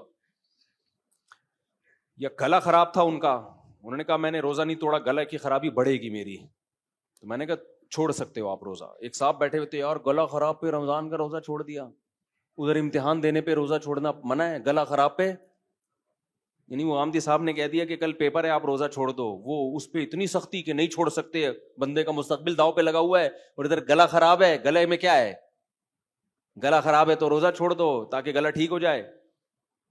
تو یہ کیا ہے؟ میں نے کہا بھائی ہمارے باپ ماموں کا دین نہیں ہے. اللہ میاں نے گلے کو خرابی کو مانا ہے, بیماری ہے تو بیماری میں ڈاکٹر بولتے ہیں گلا خرابی کیا ہے, بیماری ہے, تو اللہ میاں نے کہا ہے کہ بیماری میں ٹھیک ہے, پیپر کو اللہ میاں نے, باقی کسی چیز کو عذر نہیں مانا. تو ہم تو وہی بتائیں گے جو اللہ میاں کہہ رہے ہیں. بھائی صاحب کیا خیال ہے؟ تو جب بھی جناب غامدی صاحب کہیں نا کہ مشقت کی وجہ سے روزہ چھوڑ سکتے ہیں, تو ان سے بولے ٹھیک ہے, سفر میں اگر ٹینشن نہ ہو تو پھر چھوڑ سکتے ہیں کہ نہیں چھوڑ سکتے؟ پھر کیسے؟ پھر تو فرض ہونا چاہیے ہر. ہم تو کہتے ہیں بھائی سفر کتنا ہی آرام دہ ہو, کیسا ہی سکون والا سفر ہو, چاروں یعنی نہیں ہو ساتھ, یعنی ساتھ ہوں, کنفیوز ہوں اس میں کہ سکون جو جس کی چار ہو گئے تو ساتھ ہونے میں سکون ہے یا نہیں, یہ پھر ہم بعد میں بیٹھ کے اس مسئلے کو حل کریں گے. بہرحال یہ مثال واپس لے رہا ہوں میں, ٹھیک ہے. تو بہت سکون والا ہو, ہم تو کہتے ہیں بھائی پھر بھی روزہ چھوڑ سکتے ہو, اللہ نے اجازت دے دی, نہ چھوڑو تو زیادہ اچھا ہے. رمضان کا روزہ ہے, رمضان کی فضیلت حاصل ہو جائے گی. نماز میں تو قصر ہی ہے, وہ تو 4 کی 2 ہی کرنی پڑے گی آپ کو, اس میں تو 4 کا آپشن نہیں ہے. حضرات فقہا کا دماغ کتنا تیز ہے, جن کو آج صبح شام لوگ گالیاں دیتے ہیں کہ فقہ شکہ نہیں مانتے. سوال پیدا ہوتا ہے رمضان میں روزہ چھوڑنے کی اجازت ہے, رکھنا ثواب ہے, اور جبکہ سفر میں 4 کی 2 ہی پڑھنی ہے, 4 نہیں کر سکتے. اس کی وجہ یہ ہے کہ 2 کی 4 کرنے میں سہولت نہیں ہے, بلکہ اللہ کی سہولت سے فائدہ نہ اٹھانا ہے. یہ اللہ نے کہا 2 پڑھ سکتے ہو, آپ کہہ رہے ہیں میں فنٹر گیری کروں گا, میں 4 ہی پڑھوں گا. تو جب اللہ تمہیں ایک سہولت دے رہا ہے تو کیوں فنٹر گیری کر رہے ہو یار؟ تمہارا باپ تمہیں ہدیہ دے رہا ہو, گفٹ دے رہا ہو, آپ کو ابو نہیں میں یہ موبائل آپ کا نہیں, میں تو مارکیٹ سے خرید کے لوں گا اچھا والا, ابا کو غصہ آئے گا کہ نہیں آئے گا؟ جبکہ رمضان کے روزے میں اللہ نے جو چھوڑنے کا آپشن دیا نا, تو بعض دفعہ رکھنے میں سہولت ہوتی ہے, کیونکہ یہ آپشن اللہ نے نہیں دیا کہ چھوڑ دو بالکل, اللہ نے کہا بعد میں رکھنا پڑے گا. تو اللہ بات سے بہتر ہے میں ابھی رکھ لوں, بعد میں بڑی ٹینشن ہوگی مجھے, ٹھیک ہے نا. تو اس میں رخصت متعین نہیں ہے, اس میں اللہ کی دی ہوئی سہولت سے فائدہ اٹھانے کا مطلب یہی کہ اس کو آپشنل رکھا جائے. بھائی اپنی سہولت دیکھو, میری طرف سے اجازت ہے چھوڑ دو, لیکن آدمی کہتا ہے اللہ بالکل تو چھوڑنے کی تو نہیں اجازت دے رہا ہے نا, قضا کا حکم دے رہا ہے, تو بعد میں بھی رکھنا ہی ہے. ابھی ساری پبلک نے رکھا ہوا ہے تو ابھی میں بھی رکھ لوں تو زیادہ اچھا ہے, بعد میں اکیلے مجھ سے نہیں رکھا جائے گا. تبھی ہم نے دیکھا ہے بیماری میں بھی لوگ روزہ رکھ ہی رہے ہوتے ہیں, سفر میں بھی رکھ ہی رہے ہوتے ہیں, یار بعد میں کون رکھے گا بیٹھ کے, اور واقعی مشکل ہوتی ہے. سمجھتے ہو کہ نہیں سمجھتے ہو؟ اس لیے روزہ آپشنل ہے, نماز آپشنل نہیں ہے. نماز میں آپ کو 4 کی 2 پڑھنی پڑیں گی. 4 پڑھنا یہ اس کی علامت ہے کہ آپ اللہ کی دی ہوئی رخصت کو سے فائدہ نہیں اٹھا رہے. آپ سمجھتے ہو کہ نہیں سمجھتے ہو؟ ابھی دیکھو ہوا کیا ہے, میں امریکہ سے آ رہا تھا نا, تو ہمارے ساتھ ایک دوست میرے, میں نے کہا اس دفعہ ہم خاندانی روزہ رکھے گا سفر میں, خاندانی روزہ. انہوں نے کہا یہ کیا ہے بھائی؟ اب ہم امریکہ سے اڑے ہیں کراچی کی طرف, تو سورج کے مخالف سمت میں ہم جا رہے ہیں. سمجھ میں آ رہی ہے نا بات؟ سورج کے مخالف سمت میں, دن رات بہت اسپیڈ سے چینج ہو رہا ہے. میں نے کہا زندگی کا مختصر ترین روزہ رکھتے ہیں ہم, ثواب پورا ملے گا, گارنٹی ہے, ٹھیک ہے نا, کیونکہ دن بہت چھوٹا ہو رہا ہے نا. ابے سورج کی کیا ہو گیا, سورج ادھر کو جا رہا ہے, آپ ادھر کو جا رہے ہیں, تو جلدی جلدی صبح صادق بھی جلدی ہوگی, ظہر بھی جلدی, عصر بھی جلدی, مغرب بھی جلدی.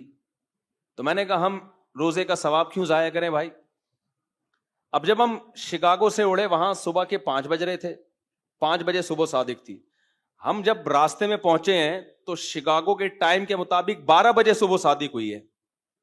یعنی ہم تو 8 بجے اڑ گئے نا, تو 12 بجے میں نے کہا کھڑکی سے باہر جھانکنا نہیں, ہم یہی سمجھیں گے ہم شکاگو میں ہی ہیں, امریکہ میں ہی ہیں.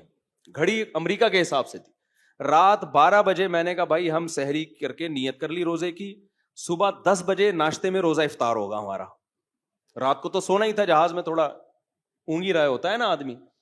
میں نے کہا یوں سمجھو کہ رات 12 بجے ہم ڈنر کر رہے ہیں اور صبح ناشتہ کریں گے 10 بجے, تو یہ ڈنر آپ سحری کی نیت سے کرو اور صبح 10 بجے ناشتہ آپ نے افطاری کی نیت سے کرنا ہے.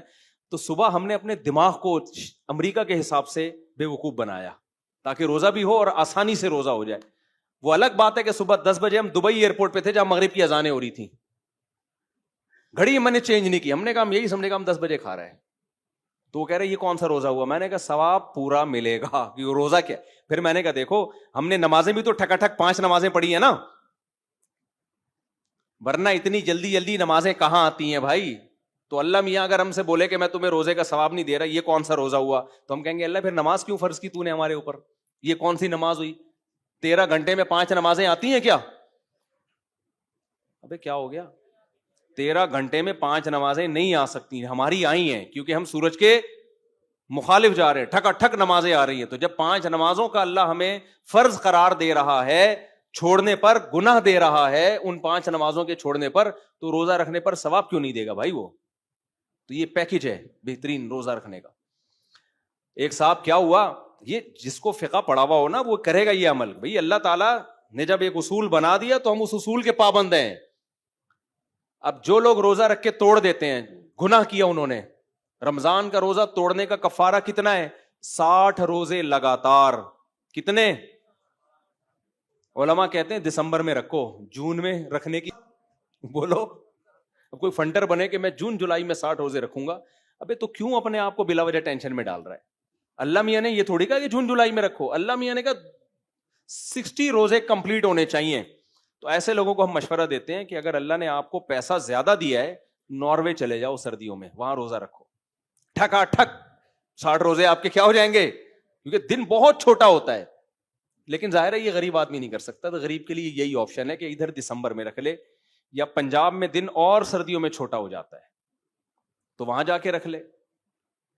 نہیں آ رہی بات؟ تو شرعی قاعدہ ہے بھائی, صبح صادق ہونی چاہیے, غروب آفتاب ہونا چاہیے, دونوں چیزیں ہو رہی ہیں. اب اللہ میاں نے دن 2 گھنٹے کا رکھ دیا, 3 گھنٹے کا, تو یہ ہمارا ہیڈک نہیں ہے بھائی, یہ مسئلہ کس کا ہے؟ اللہ میاں کا. اللہ میاں اگر ہمیں قیامت کے دن کہہ دے کہ تمہیں ثواب نہیں ملے گا اتنے 3 گھنٹے کے روزے سے, 2 گھنٹے کے روزے سے کیا فائدہ؟ ہم کہیں گے اللہ تو دن بڑھا دیتا ہماری, نہ تو نے ناروے جانے پر پابندی لگائی تھی. ناروے نہیں, کوئی بھی ایسا نا جو ساؤتھ پہ ہو, کوئی سستا ملک ہو. ناروے تو بہت مہنگا ہے, اور نہیں جاؤ, اتنا تو پیسہ کس کے پاس ہوتا ہے, ادھر ہی چلے جاؤ, مری چلے جاؤ, سوات چلے جاؤ, جہاں ٹھنڈے روزے ہوتے ہیں, تو کفارہ ادا ہو جائے گا. سمجھتے ہو؟ نہیں سمجھتے میرا خیال ہے. کفارہ بہرحال ادا, کیونکہ ہم نے اس فارمیلٹی کو جو اللہ کا قانون ہے اس کو پورا کرنا ہے. اب ناروے میں رمضان کے روزے لوگ رکھتے ہیں نا, 2-2, 3-3, 4-4 گھنٹے کے روزے ہوتے ہیں, اتنے مختصر روزے. تو آپ کا کیا خیال ہے, ان کے روزے نہیں ہوتے کیا؟ اب کوئی کہہ ہے اتنے سے روزے سے بہتر ہے نہ ہی رکھو. نا نا نا نا, جو یہاں گرمی میں روزہ چھوڑنے پر گناہ ہے وہی وہاں سردی میں نہ, اس کو روزہ چھوڑنے کی اجازت اس بیس پہ کہ 2-3 گھنٹے سے کیا ہوتا ہے, نہ ہمیں اس بیس پہ کہ 18 گھنٹے سے کیا ہوتا ہے. صحیح ہے نا؟ رمضان جب آئے گا جتنا مرضی پسینہ نکالے, جتنی مرضی لیند ہو. اب دیکھو ناروے میں گرمیوں میں لوگوں نے 20-20 گھنٹے کے روزے رکھے ہیں. ہمارے دوست کہتے ہیں ہم رکھتے ہیں, ادھر افطاری کی, ادھر عشاء کی اذان ہوئی, ادھر سحری, بس افطاری سحری ایک ہی ہوتی تھی اور فوراً اگلے دن کا روزہ شروع. تو مجھے کہتے تھے مفتی صاحب بہت لمبے روزے ہیں. ابھی جب جون جولائی, یہ جو ہمارے جب جون میں روزے تھے نا, تو ناروے میں روزے بہت لمبے تھے, رکھے ان لوگوں نے. میں ان سے کہتا ہوں, ان کو میں نے کہا بیٹا تم لوگ جو ہے سردیوں میں مزے بھی تو تم نے بہت اڑائے ہیں, سردیوں کے روزے تمہارے 4-4, 5-5 گھنٹے کے روزے, تو اب گرمیوں کے 20-20 گھنٹے کے بھی انجوائے کرو. سمجھ رہے ہو؟ تو کہاں سے کہاں بات چلی گئی, بیان لمبا ہو گیا, بس سمیٹ کے ختم کرتا ہوں بات. پھر حج پہ انشاءاللہ اگلے ہفتے ہم چلیں گے. تو ابھی تو صرف اس پہ بتانے کے لیے کہ دین کس سے سیکھنا ہے بھائی, علماء سے سیکھنا ہے. ہاں 2 نمبر ہوتے ہیں علماء میں, لیکن 1 نمبر بھی کس میں ملیں گے آپ کو؟ علماء. اور یہ نہ دیکھا کرو اتنی باتیں فلاں کی صحیح ہیں, ایک غلط ہو گئی تو کیا ہو گیا. بھائی وہ ایک غلط کی کوالٹی دیکھا کرو, کوانٹیٹی نہ دیکھا کرو. اس کا وزن اتنا بھاری ہوتا ہے نا کہ اس سے اس اسکالر کی حیثیت ختم. اب کوئی اسکالر آ کے کہ میں 5 نمازوں کو نہیں مانتا, 4 ہے اسلام میں, تو بھائی آپ کی تو ویلیو کیا ہو گئی؟ ایک غلطی ہے, لیکن اس غلطی نے آپ کی حیثیت کو 2 ٹکے کا نہیں چھوڑا. تو حضرت عیسیٰ کی حیات یہ اجماعی مسئلہ ہے. حضرت عیسیٰ علیہ السلام آسمانوں پہ زندہ ہیں, قرب قیامت میں نازل ہوں گے. اسی طرح رمضان کا روزہ فرض ہے, ایسے سفر بیماری میں چھوڑ سکتے ہو, اس کے علاوہ نہیں چھوڑ سکتے. طلاق کے بعد, شوہر کی وفات کے بعد عورت پر عدت بولو فرض ہے 3 مینسز یا 4 مہینے 10 دن, اور جس کو مینسز نہیں آتے اس کی 3 مہینے 90 دن. یعنی اسلامی لحاظ سے اگر مہینے کی پہلی تاریخ سے ہے تو 3 مہینے, چاہے وہ کتنے بھی دن بنے, اگر بیچ میں شروع کیے تو 90 دن. تو یہ عدت کے مسائل ہو گئے, وراثت کے مسائل ہو گئے, اور بہت سارے مسائل ہیں جو اجماعی مسائل ہیں, ان میں اختلاف کی. اچھا, صحابہ کا مسئلہ بھی اجماعی ہے. کسی صحابی کے خلاف بدگمانی پھیلانا, ایسا ان کے عمل کو پیش کرنا جس سے لوگوں کو لگے کہ یہ فاسق تھے, یہ بھی اجماعی امت کے خلاف ہے. سمجھتے ہو, کوئی اسکالر یہ بات کر رہا ہے تو پھر یہ نہیں دیکھا جائے گا اتنی باتیں صحیح میں غلط ہو گئی تو وہ غلط کا ویٹ اتنا زیادہ ہے کہ بھائی اب اس کی حیثیت 2 ٹکے کی نہیں رہی ہے, اس نے اتنا بڑا بلنڈر کر دیا ہے. تو اللہ تعالیٰ سے دعا ہے اللہ تعالیٰ ہمارے ایمان کی, اعمال کی حفاظت کرے. وما علینا الا البلاغ. Share everything. ایکسپیرینس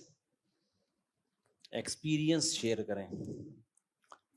میں ایک ہفتہ رہا ہوں, 1 ہفتہ تو پھر پاناما چلا گیا تھا نا, 5.5-6 گھنٹے کی فلائٹ ہے وہاں سے الگ.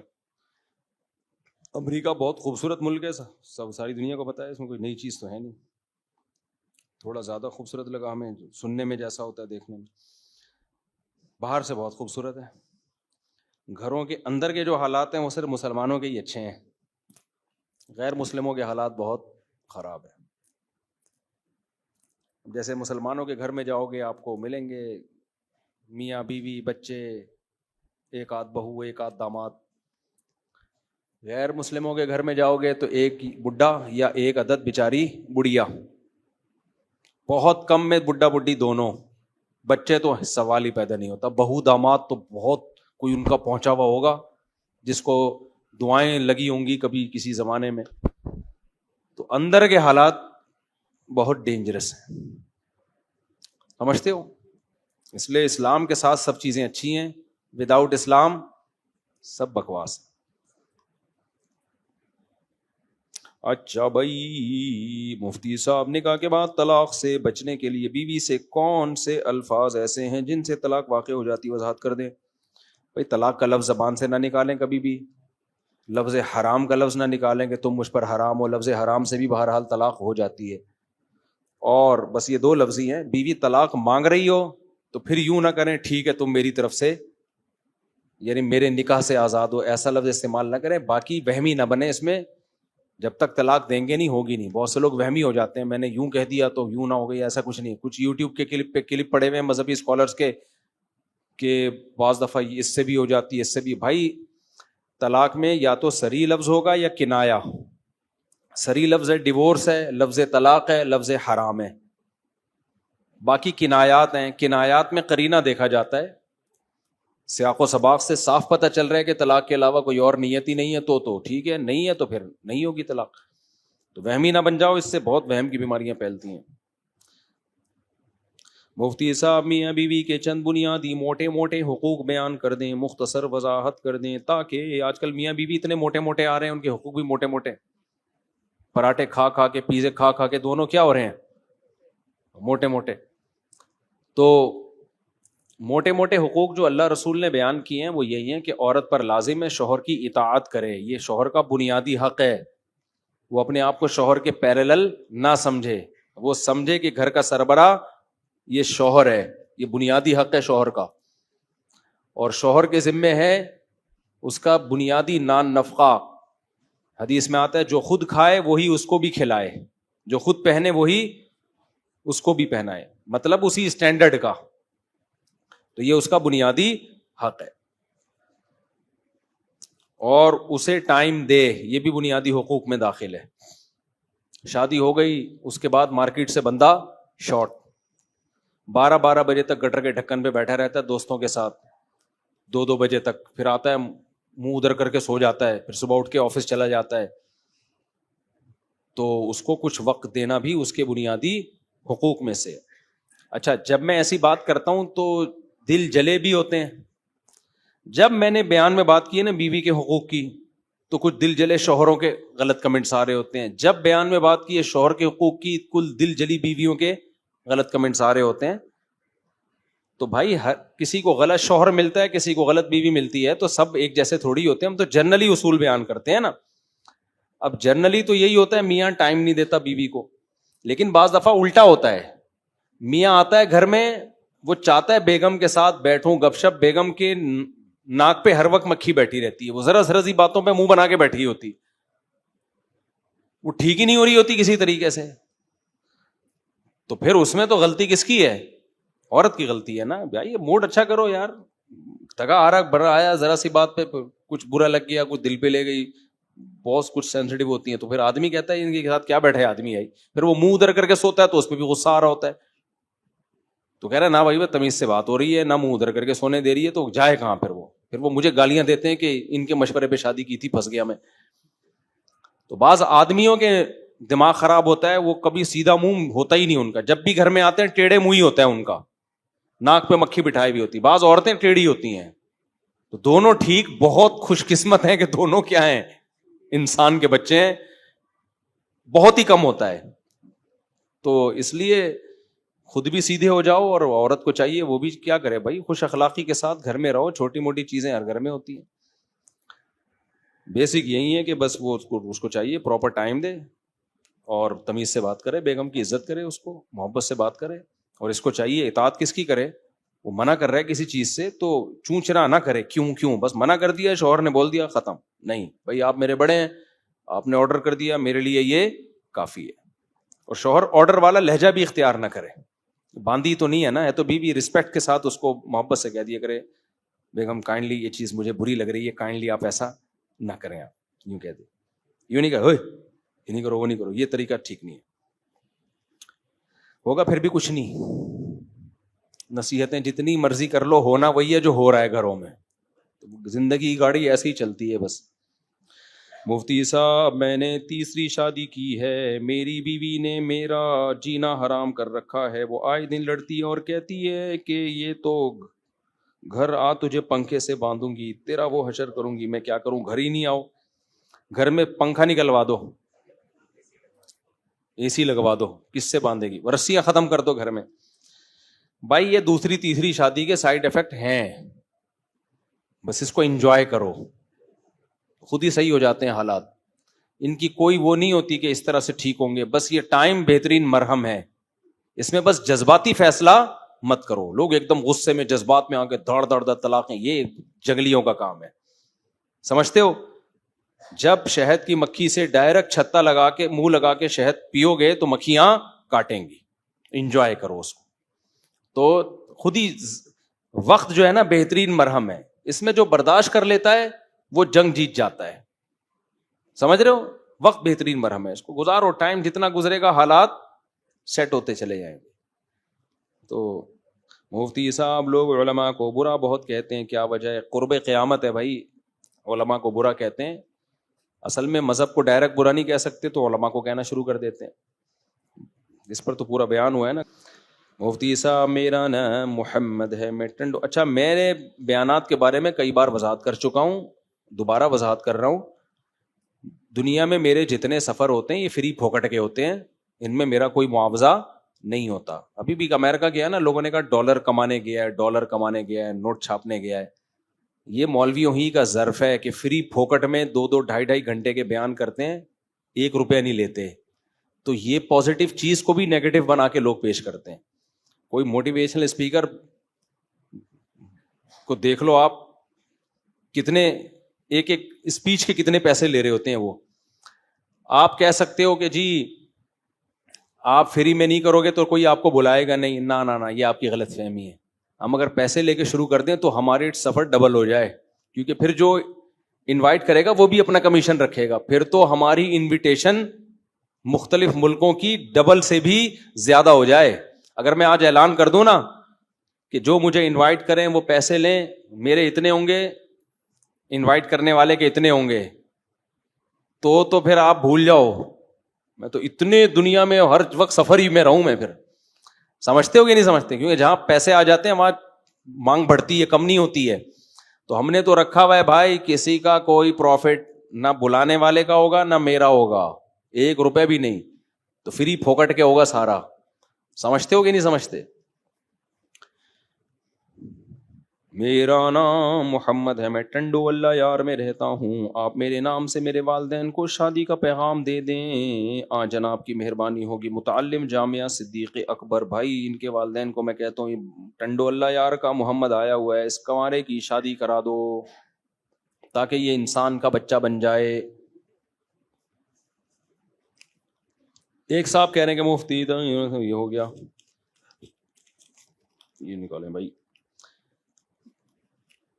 علماء اکرام سے ملاقات کے لیے کیا لکھا ہے؟ ملاقات کے سلسلے میں آئے ہیں۔ جامعہ عبد الحمید بلوچ، علماء کرام ملاقات کہاں ہے؟ حضرت عصر میں ملنے، اگر میں بہت زیادہ تھکا ہوا ہوں، آج بہت زیادہ تھکا، اتوار کو عصر میں آ جائیں، ٹھیک ہے؟ اتوار کو عصر میں۔ جزاک اللہ جی۔ میرا بیٹا سید محمد عروج حفظ قرآن کا طالب علم ہے، ٹپس بتا دیں کہ یہ کیسے معمولات بتائیں کہ جلدی حافظ بنے۔ یہ ٹیچر کا کمال ہوتا ہے بھائی، کسی اچھے ٹیچر سے پڑھوائیں تو وہ جلدی حفظ کروا دیتا ہے، اور تجربہ کر کے دیکھ لیں کہ کون سا ٹیچر کتنی جلدی پڑھوا رہا ہے۔ بعض تو پوری پوری زندگیاں لگوا دیتے ہیں، ہوتا ہی نہیں ہے۔ آنکھوں کی بینائی کے لیے حدیث سے ثابت ہے کہ صبح نہار منہ اپنا لعاب آنکھوں میں لگانے سے بینائی، میرے علم میں ایسی حدیث نہیں ہے میرے بھائی۔ مولانا طارق جمیل صاحب نے فرمایا کہ قیامت سے پہلے بچے پیدا ہونا بند ہو جائیں گے، اور ہم نے سنا ہے کہ قیامت کے دن عورتوں کے بچے گر جائیں گے۔ وَتَضَعُ كُلُّ ذَاتِ حَمْلٍ حَمْلَهَا، قرآن کہتا ہے کہ جب قیامت کا سور پھونکا جائے گا تو ہر حمل والی اپنے حمل کو گرا دے گی۔ تو اس سے پتہ چلتا ہے کہ بچے ہو رہے ہوں گے اور حمل بھی ہوگا۔ پتہ نہیں حضرت مولانا نے فرمایا بھی ہے کہ نہیں فرمایا، اپنی طرف سے کسی نے ان کی طرف نسبت نہ کر دی ہو، کی ہے تو پھر ان سے پوچھو، ان کی باتیں مجھ سے کیوں پوچھتے ہو بھائی؟ معین اختر سے انور مقصود نے کہا تھا آپ کے ماموں کیا کرتے ہیں، تو انور مقصود نے کہا تھا ماموں کی باتیں ماموں سے پوچھو، چاہیے نا میرے بھائی۔ یہ لکھا ہے مستری کو نبی نے بد دعا دی تھی۔ میں امریکہ میں تھا، کسی نے سوال دیا، میں نے پڑھا تو اس نے کہا اسی اسٹائل سے پڑھیں جیسے آپ کراچی میں پڑھتے ہیں، اس نے کہا وہی سر بنائیں، تو وہ سر اتنی پھیل گئی ہے دنیا میں، تو لیکن میں نے پھر بھی نہیں پڑھی، کیونکہ یہ چیزیں قدرتی طور پر ہوتی ہیں نا، کسی کے مشورے سے نہیں ہوتی۔ پتہ نہیں کیا لکھا ہوا ہے، کو نبی نے بد دعا دی تھی، یہ ٹھیک بات ہے واضح فرما دیں۔ کیا لکھا ہوا ہے مستری کو، یہ کیا لکھا ہوا ہے؟ کس نے سوال پوچھا ہے؟ یہ مستری نہیں، مستری کو نبی نے کوئی بد دعا نہیں دی، نہ نہ نہ، غلط بات ہے بالکل۔ مزدور کے لیے تو نبی کی حدیثیں ہیں بھائی، اس کے فیور میں ہیں۔ حضرت امام حنیفہ کے پیروکار میں بریلوی اور دیوبندی، جبکہ دونوں میں فرق ہے، بہت سے معاملات میں یہ کیوں ہے؟ دیکھو امام حنیفہ کو فالو کا دعویٰ دونوں کرتے ہیں نا، دعویٰ کرتے ہیں نا، اب اس دعوے پہ کون پورا اترتا ہے نہیں اترتا یہ ایک الگ بحث سے۔ تو بہت سے لوگ قرآن و حدیث پہ چلنے کا دعویٰ کرتے ہیں، دعویٰ کرنے پر گورنمنٹ کی طرف سے کوئی پابندی نہیں ہے، دیکھا جائے گا کہ یہ دعوے پہ اترتے ہیں کہ نہیں اترتے۔ بہت سے لوگ اسلاف کے طریقے پہ چلنے کا دعویٰ کرتے ہیں، جبکہ ان کے مسائل اسلاف سے بالکل خلاف ہیں۔ اسلاف میں کوئی 3 طلاقوں کو ایک نہیں کہتا تھا، اسلاف میں نہیں ملتا ہمیں کہ عورتیں مردوں کی طرح نماز پڑھتی تھی، اسلاف میں کسی ایک سے بھی ثابت نہیں ہے کہ 8 رکعت تراویح پڑھی انہوں نے، صحیح ہے نا، وہ تو رمضان میں زیادہ ہی نمازیں پڑھا کرتے تھے۔ تو باقی یہ ہے کہ اور کیا مسئلہ تھا؟ اسلاف میں عورتیں صفا مروہ میں چلتی تھیں، دوڑتی نہیں تھیں، لیکن بعض سلفی عالم کا فتویٰ ہے کہ عورتیں صفا مروہ میں دوڑیں گی۔ تو اسلاف کہنے پر گورنمنٹ کی طرف سے کوئی پابندی نہیں ہے، ٹھیک ہے نا۔ تو ایسے ہی بریلوی حضرات دعویٰ کرتے ہیں امام حنیفہ کو فالو کرتے ہیں، بھائی فالو کہاں کرتے ہیں امام حنیفہ کے عقائد؟ تو امام طحاوی نے لکھے ہیں العقیدۃ الطحاویہ میں، العقیدۃ الطحاویہ میں، جو پوری دنیا میں پڑھائے جاتے ہیں سب نے، کیونکہ وہ قرآن و سنت سے ثابت شدہ عقائد ہیں، تو اس میں تو وہ شرکیہ باتیں کہیں بھی نہیں ہیں جو ایڈ کی گئی ہیں۔ سب بریلوی نہیں کرتے، جو کرتے ہیں میں ان کی بات کر رہا ہوں۔ اسی طرح فتوے کی جو مشہور کتابیں ہیں، فتاوی عالمگیریہ، فتاوی شامیہ، اس میں تو کہیں بھی نہیں ہے یہ بدعتوں کا تذکرہ جو بعد میں ہم لوگوں نے بنائی ہیں اپنی طرف سے چیزیں بہت ساری۔ تو فالو کریں تو پھر یہ اختلاف ختم ہو جائے نا، فالو کرتے نہیں ہیں، سمجھتے ہو کہ نہیں سمجھتے؟ فالو کریں گے تو امام صاحب نے کہاں لکھا ہے کہ یہ قوالیاں اور قبر پرستی؟ میں نہیں کہہ رہا بھائی سارے بریلوی، بہت سے بریلوی بھی خلاف ہیں ان چیزوں کے، لیکن جو کرتے ہیں، اور پھر وہ یہ کہ ہم حنفی ہیں، تو بھائی آپ حنفی نہیں ہو، اگر حنفی ہوتے تو صرف فقہ حنفی میں رفع الیدین اور آمین کا مسئلہ تھوڑی ہے یہ امام علامہ شامی نے تو قبر پہ جو قرآن پڑھنے کا جو اجارہ ہوتا ہے اس کو ناجائز لکھا ہے. قبر پہ اصالہ ثواب کے لیے نہیں, قرآن پڑھ رہے ہوتے ہیں, اجرت پہ بندے بٹھائے ہوئے ہوتے ہیں, اس کو ناجائز لکھا ہے, اور بہت ساری بدعتوں کو ناجائز لکھا ہے. بلکہ فتاوی شامیہ میں تو یہاں تک لکھا ہوا ہے کہ جو شخص نبی کو حاضر نکاح پڑھائے اور کہے کہ نبی گواہ ہیں اس میں, تو وہ بھی مشرک ہے. سمجھتے ہو کہ نہیں سمجھتے؟ کافر ہے یا مشرک, اس طرح کے الفاظ ہیں, کیونکہ وہ نبی کو حاضر ناظر سمجھ رہا ہے. تو دعویٰ کرنے پر گورنمنٹ کی طرف سے پابندی نہیں ہے. ہم تو یہی کہتے ہیں کہ دیوبندیوں کو بھی, بریلویوں کو بھی, کہ بھائی اگر آپ فقہ حنفی کو فالو کرتے ہو تو پراپر وے میں فالو کرو, اور فقہ حنفی بدعتوں سے سب سے زیادہ دور ہے, یہ ذہن میں رکھو. آج حنفیوں میں بدعتیں بہت ہیں, تو وہ فقہ حنفی کی وجہ سے نہیں ہے, وہ اپنی طرف سے ایڈیشن ہے. ورنہ امام ابو حنیفہ کا بدعت سے کوئی دور دور کا بھی تعلق نہیں ہے. بہت سی چیزیں امام حنیفہ کے کھاتے میں ڈالی گئی ہیں جن کا امام صاحب سے کوئی دور دور کا بھی واسطہ نہیں ہے. چلو بھائی, کیا کیا نہیں غلط ہے. اگر 30 سال پہلے تو ایسا ثابت نہیں ہے. وہ تو قرآن میں وَتَضَعُ كُلُّ ذَاتِ حَمْلٍ حَمْلَهَا, جب قیامت کا سور پھونکا جائے گا تو ہر حمل والی حمل گرا ڈالے گی. تو بچے پیدا ہو رہے ہوں گے تو حمل ہوگا نا. مفتی صاحب بس ان سے پوچھو نا, پھر کیوں کہا انہوں نے؟ ماموں کی باتیں ماموں سے پوچھو نا. ہم انڈیا سے آئے ہیں, آپ سے ملاقات کرنی ہے. میں بھی امریکہ سے آیا ہوں. مفتی صاحب یہ میں تھکا ہوا ہوں بھائی, مجھے جانے دو. ایک بس سوال ہے یہ کہ جو یہ موویز کے ایڈٹس وغیرہ ہوتے ہیں شارٹس کے طور میں, جس میں مووی کی کلپس لگا کے ایک شارٹ ٹائپ بنایا جاتا ہے اور پیچھے میوزک ہوتا ہے, تو ان کی جو کمائی ہوگی یہ جائز ہوگی یا ٹوٹلی حرام؟ مووی کے ایڈ کی کمائی حرام ہے. ہم یوٹیوب کی کمائی کو حلال کہتے ہیں, مگر اس میں یہ بھی ہے کہ اس میں چند فیصد صدقہ کریں تاکہ حرام ایڈ جو چلے ہیں اس کی ارننگ سے آپ کی ارننگ پاک صاف ہو جائے.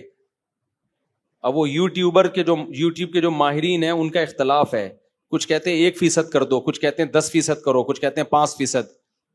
اب وہ ایڈ پر ہے تو 4-5% بھی کر دیں تو بھی غنیمت ہے, لیکن کچھ نہ کچھ صدقہ کریں, کیونکہ اس میں نہ چاہتے ہوئے بھی شراب کا ایڈ یا موویز جو ناجائز موویز ہوتی ہیں ان کے ایڈ چل جاتے ہیں.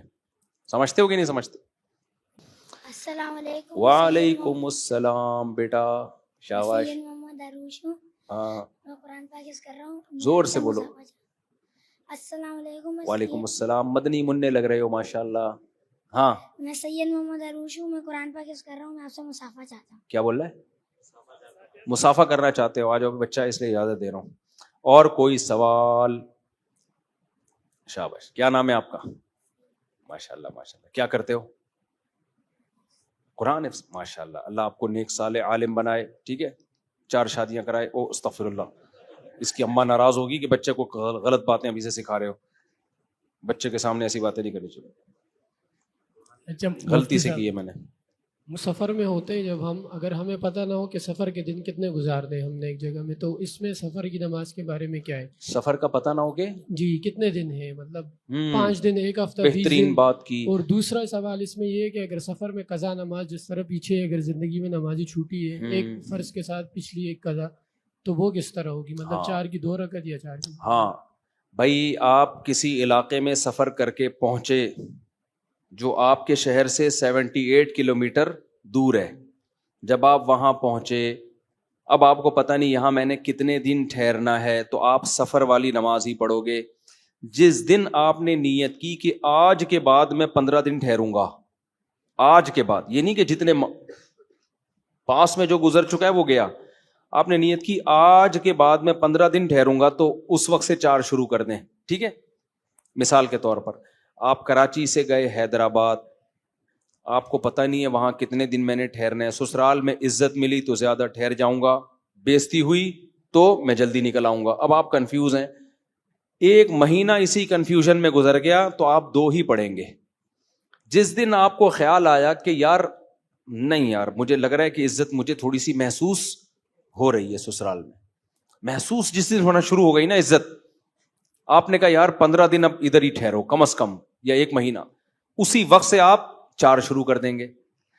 یہاں تک کہ نماز کے اندر اگر آپ کو خیال آ گیا نا, آپ نے ظہر کی نیت باندھی, 2 رکعت دل میں تھا, 2 رکعت کے بعد اتحیات میں بیٹھے بیٹھے خیال آ گیا یار پورے 15 دن ہی کر لو, کیونکہ نماز میں ہی ایسے خیال زیادہ آتے ہیں کہ عزت مل رہی ہے, اتحیات للہ والصلوات والطیبات, یار دیکھ لو, میرا خیال ہے 15 دن تو آپ پر لازم ہو جائے گا, یعنی یقین ہو گیا کہ اب 15 دن ٹھہرنا ہے, تو آپ پہ لازم ہوگا اس 2 کو 4 کر دیں آپ.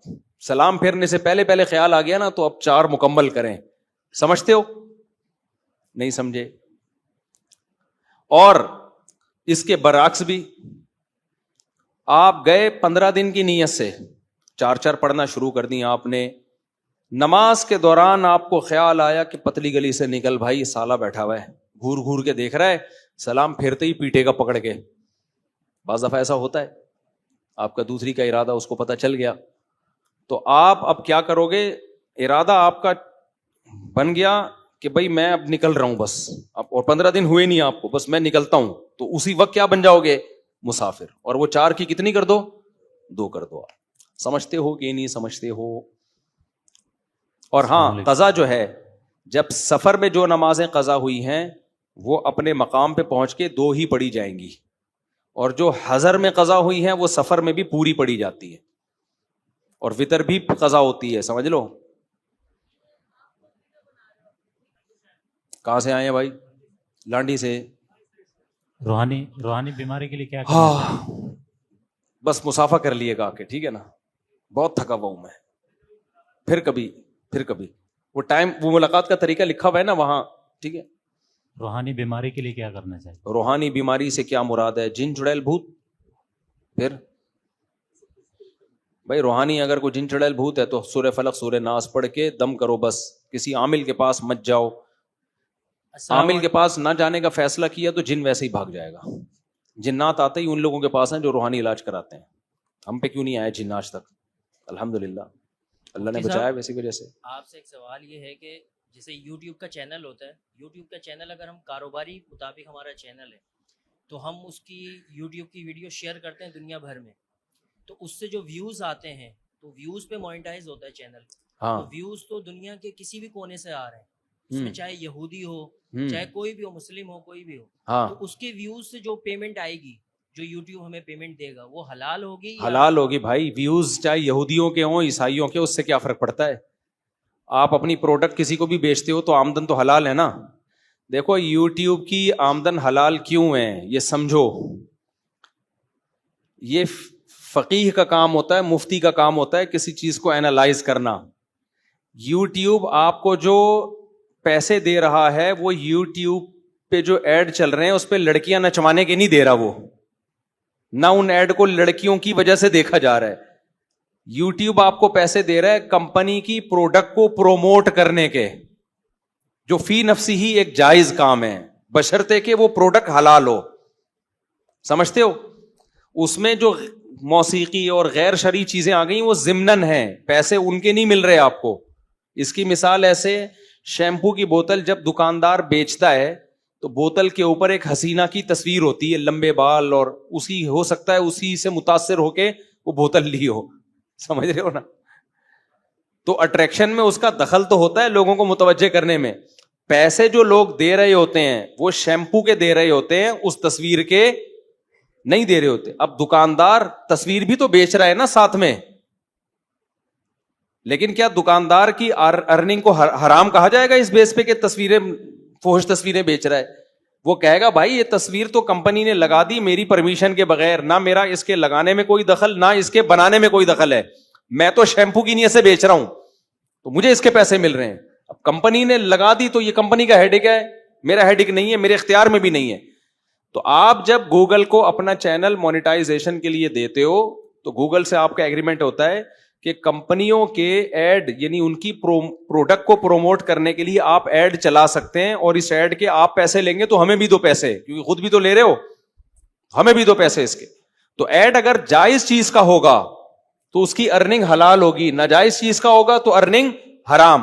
باقی اس میں جو بے حیائی کا عنصر ہے, نہ وہ آپ کے کہنے سے آیا ہے نہ وہ آپ کے اختیار سے آئے. جن کمپنیوں نے وہ بنایا ہے ناجائز, وہ تو گناہگار ہوں گی, یا جس نے وہ بنایا وہ بھی گناہگار ہوگا, لیکن ارننگ حرام نہیں ہو سکتی اس بیس پہ, کیونکہ ارننگ اگر اس بیس پہ حرام ہو گئی تو پھر تو بہت یہ حرمت بہت آگے تک جائے گی. کچھ اسکالر ہیں جن کے کھوپڑی وپڑی تو ہے نہیں ان کے پاس, انہوں نے کہہ دیا یوٹیوب کی ارننگ حرام ہے, حرام ہے, حرام ہے, بڑے مزے سے. اور پھر مولوی یوٹیوب کی ارننگ کو حلال کہتے ہیں, ان کی دکانیں منجن جو ان کا عادت ہے.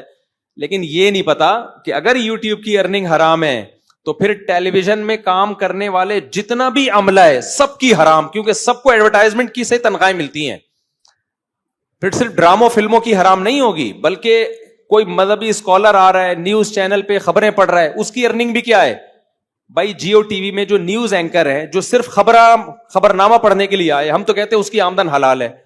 لیکن جو اسکالر کہہ رہا ہے نا کہ یوٹیوب کی ارننگ حرام ہے, تو اس کو چاہیے کہ وہ یہ کہے کہ جیو نیوز کے جو نیوز اینکر ہے اس کی ارننگ بھی کیا ہے حرام, کیونکہ جیو ٹی وی جو پیسے کماتا ہے یا ایکسپریس ٹی وی پیسے کماتا ہے, بول ٹی وی پیسے کماتا ہے, وہ ایڈورٹائزمنٹ سے ہی تو کماتا ہے. اس ایڈورٹائزمنٹ کیا تہجد گزار داڑھی والے لوگ دکھا رہا ہوتا ہے, وہ کون سا ایڈ ہے جس میں نیک پرہیزگار باپردہ عورتیں آ رہی ہوں؟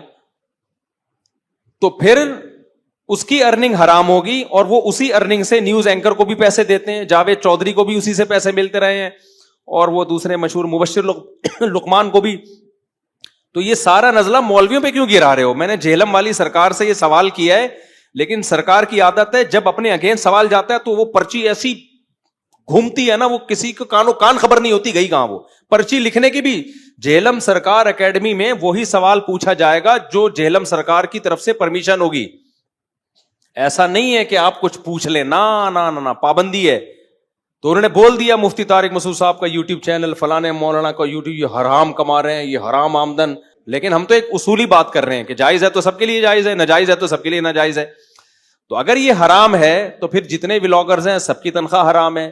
پھر جاوید چودھری جو یعنی جو جیو ٹی وی پہ اور مختلف ٹیلی ویژن چینل پہ مبشر لقمان اور جتنے بھی صحافی ہیں سب کی آمدنیں کیا ہو گئیں حرام, جن کو بھی ٹی وی سے, کیونکہ ٹی وی کیا لوگوں کو حج کرا کے تھوڑی پیسے کماتا ہے, وہی ایڈورٹائز دکھاتا ہے, اسی ایڈورٹائز سے آمدن آتی ہے, اسی آمدن کو وہ اپنے عملے میں تقسیم کرتا ہے. ہاں ٹی وی میں ڈراموں فلموں والوں کی آمدن کو ہم حرام کہتے ہیں کیونکہ وہ تو بے حیائی ہے, وہ تو ان کو تو پیسے اس چیز کے مل رہے ہیں. لیکن اگر ٹیلی ویژن میں کوئی نیوز چینل ہے آپ کا, کوئی جائز کام ہے, تو اس کی آمدن جائز ہے, حالانکہ وہ آمدن بھی اشتہارات کی ہوتی ہے, سمجھتے ہو. تو اس میں ہم یہی کہتے ہیں بھائی اشتہار میں اگرچہ لڑکیاں دکھانا ناجائز ہے, لیکن پیسے لڑکیاں دکھانے کے نہیں دے رہی کمپنی کہہ رہی ہے میرا شیمپو دنیا میں بکے, میرا صابن دنیا میں پروموٹ ہو رہا ہے, اس کے پیسے ہم دے رہے ہیں آپ کو. اس لیے اگر شراب کا ایڈ چلے گا تو وہ اس کی ارننگ حرام ہوگی, اور اگر جائز چیز کا ایڈ چلے گا تو ارننگ حلال ہوگی. اگرچہ اس میں ناجائز چیز آ رہی ہے وہ نہیں آنی چاہیے, اس کے خلاف احتجاج کرنا چاہیے, تو ارننگ حرام نہیں ہو سکتی. تو ورنہ تو یہ ساری ارننگ لوگوں کی ارننگیں حرام ہو جائیں گی. لیکن وہ سرکار نے فتویٰ دیا, کیونکہ فتویٰ سیکھا تو ہے نہیں کہیں سے, پتہ وتا بھی نہیں ہے, دارالفتہ سے کبھی کوئی تعلق بھی نہیں رہا, بیٹھے خود ہی کتابیں پڑھ کے دے مار 4.5 فتوے, اور پھر ان فتووں کی بیس پہ مولویوں کی ارننگ حرام اور مولوی یوٹیوب سے کما رہے ہیں. جب سوال پوچھا گیا کہ یہ تو سارے صحافیوں کی تنخواہیں پھر حرام ہے, صرف مولویوں کی تھوڑی ہے, سارے نیوز اینکر, الجزیرہ کے نیوز اینکر کی تنخواہ بھی حرام, اور جتنے بڑے بڑے چینل ہیں سب کے تنخواہیں حرام. تو وہ سوال کا آپ تک کوئی جواب نہیں ملا. تو یہ صرف ایک بندہ ہے جو مولویوں پہ ٹھڑک نکالنے کے لیے بیٹھا ہوا ہے, جب سوال اگینسٹ جاتا ہے تو چپ کر کے بیٹھ جاتے ہیں, وہ تو ایسے گھماتے ہیں سوال کو, دعویٰ ہی چینج ہو جاتا ہے بعض دفعہ. تو سمجھتے ہو. اور کوئی سوال؟ مفتی صاحب میرا سوال ہے کہ یہ اگر ہم جیسے ابھی میں نے پہلے اکثر مساجد میں دیکھا ہے خطبے کے دوران جمعہ والے دن بیساکھی استعمال ہوتی تھی, اب وہ کیوں نہیں ہوتی؟ اور کافی ٹائم سے میں یہ چیز نوٹ کر رہا ہوں نہیں ہوتی. دیکھو بہت سے علماء خطبے کے دوران بیساکھی استعمال کرتے ہیں, لیکن اس کا کوئی ثبوت نہیں ملتا, ہمیں کوئی ثبوت نہیں ملتا, اس لیے میں نہیں استعمال کرتا. وہ جو کر رہے ہیں ان کو کرنے دیں. علماء نے یہ بات لکھی ہے کہ جو علاقہ تلوار کی زور سے فتح ہوا ہو, جہاں اسلام آیا ہو تلوار سے, جنگ ہوئی ہو, وہاں تلوار ہاتھ میں لے کے امام کو خطبہ دینا چاہیے, تاکہ ایک اسلام کی شوکت کا اظہار ہو. تو ایک خاندانی بات لکھی ہے کہ بھئی یہ جہاد سے فتح ہوا یہ علاقہ, تو اب تلواروں کا دور تو کیا, اب تو کلاشن کوفوں کا ہے, بم ہاتھ میں لے کے پھر خطبہ دے انسان. اس سلسلے میں حاضر ہوا تھا میں, تو پھر وہی اکیلا ہی ہوگا, باقی پبلک گھر بیٹھی ہوئی ہوگی. مفتی صاحب ہم لوگ انڈیا سے آئے آپ سے مصافحہ کرنا ہے. اچھا بیٹا, ابھی کرتے ہیں.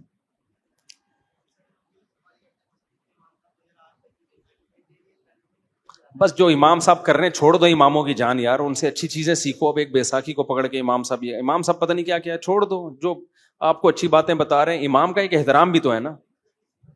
نہیں سنت ونت نہیں ہے بیساکھی سے. امام جو ہے نا اپنی مسجد کا امام, اس کو محبت دو, اس کی قدر کرو, اس کی غلطیوں کو نہ, چھوٹی موٹی غلطیاں جو ہر ایک سے ہوتی ہیں اپنے باپ کی جیسا سمجھو اس کو. پورا سیدھا اپنے ابا کو کر سکتا ہے کوئی دنیا میں؟ احتراماً چپ ہو جاتا ہے یار. تو ایسے ہی جس کے پیچھے نمازیں پڑھتے ہو سارا صحیح تھوڑی کر سکتے ہو اس کو. جو صحیح ہے, جو تھوڑا بہت غلط ہے بولو کوئی بات نہیں یار, اس کے پیچھے نماز پڑھتے ہیں, جانے تو ہم سے تھوڑی سوال ہوگا. ہاں ایسا نہ ہو کہ وہ کرپشن شروع کر دے اور دھاندلیاں شروع کر دے. جامعۃ الرشید کے جو بانی ہیں ان کا کیا موقف ہے ویڈیو کے بارے میں؟ جامعۃ الرشید کے جو بانی حضرت مفتی رشید احمد صاحب ویڈیو کو جائز نہیں سمجھتے تھے. بس ان سے اختلاف ہے ہمارا. یہ تو بعد میں دارالعلوم کرنگی میں پوری بحثیں ہوئی ہیں کئی مہینے. اصل میں وہ ان کا اس لیے بھی تھا کہ اس زمانے میں الیکٹرانک میڈیا کا اس طرح استعمال تھا ہی نہیں. ایک مخصوص چینل ہوتے تھے, ان میں بے حیائی ہی تھی, تو اس پہلو سے غور کرنے کی ضرورت ہی نہیں پڑی. یہ تو بعد میں حضرت مفتی تقی عثمانی صاحب کو اللہ جزائے خیر دے, انہوں نے مفتی رفیع عثمانی صاحب نے علماء کو جمع کیا, بھائی اس پہ ڈیبیٹ ہونی چاہیے. تو ایک مہینہ بہت لمبی چوڑی بحثیں ہوئی ہیں اس پہ. السلام علیکم. یہ حضرت صاحب سوال کرنا چاہ رہا تھا کہ یہ اس وقت بھی ضرورت کی وقت اس کی وہ بھی گنجائش دیتے تھے ویڈیو کی, مفتی رشید احمد صاحب بھی, لیکن چونکہ اس کا نیگیٹو استعمال زیادہ تھا تو وہ فتویٰ ان کا پبلک میں گیا نہیں ہے, وہ نجی محفلوں میں تھا. سیکیورٹی وغیرہ کے پیش نظر جیسے حرمین میں وہ وہاں اس کو بھی جائز کہتے تھے ویڈیو کو, سیکیورٹی کی ضرورت ہے نا. حرمین میں ویڈیو کا استعمال وہ تو سیکیورٹی کیسے ہوگی, تو سیکیورٹی کی غرض سے اور ان چیزوں سے بعض چیزوں میں انہوں نے بھی گنجائش دی تھی. جی میرا سوال یہ تھا کہ پراپرٹی وغیرہ کے حوالے سے جو انسٹالمنٹ پہ آج کل چل رہے ہیں کہ مختلف پروویڈنٹ فنڈ جائز ہے, یہ انسٹالمنٹ میں لے سکتے ہیں پراپرٹی؟ ہاں لے سکتے ہیں. اس میں کوئی سود وغیرہ یہ سود نہیں ہے, یہ آپ کی تنخواہ کٹتی ہے جو بعد میں بڑھا کے ملتی ہے, تو آپ کی ملکیت میں آئی نہ آیا ہی نہیں کچھ. جی میں یہ اس کی پروفٹ فنڈ کی بات نہیں کر رہا ہوں, میں کہہ رہا ہوں کہ انسٹالمنٹ پہ جو بلڈرز انسٹالمنٹ کی جو پراپرٹیز وغیرہ سیل کر رہے ہیں, مال بن رہے ہیں, شاپنگ مال وغیرہ ہیں, جیسے جوڑیا بازار ہے, ابھی بلڈرز جو انسٹالمنٹ پہ جائز ہیں چیزیں, لیکن اسی وقت طے ہو جائے کیش پہ اتنی قیمت ہے, ادھار پہ اتنی, تو پھر وہ کنفیوز نہ ہو, پھر اسی وقت طے کرے میں کون سی قیمت پہ لوں گا, بعد میں وہ قیمت چینج نہیں ہو سکتی. بس میرا خیال ہے تھک گئے کافی. ایک سوال آخری, انڈیا والے بس آ جائیں جلدی سے مسافہ کر لیں, اور یہ تو ایک دو بھائی دو ہیں جلدی سے, شاباش. ابے تصویروں کی لائن لگ جائے گی, میں مر جاؤں گا, انتقال ہو جائے گا.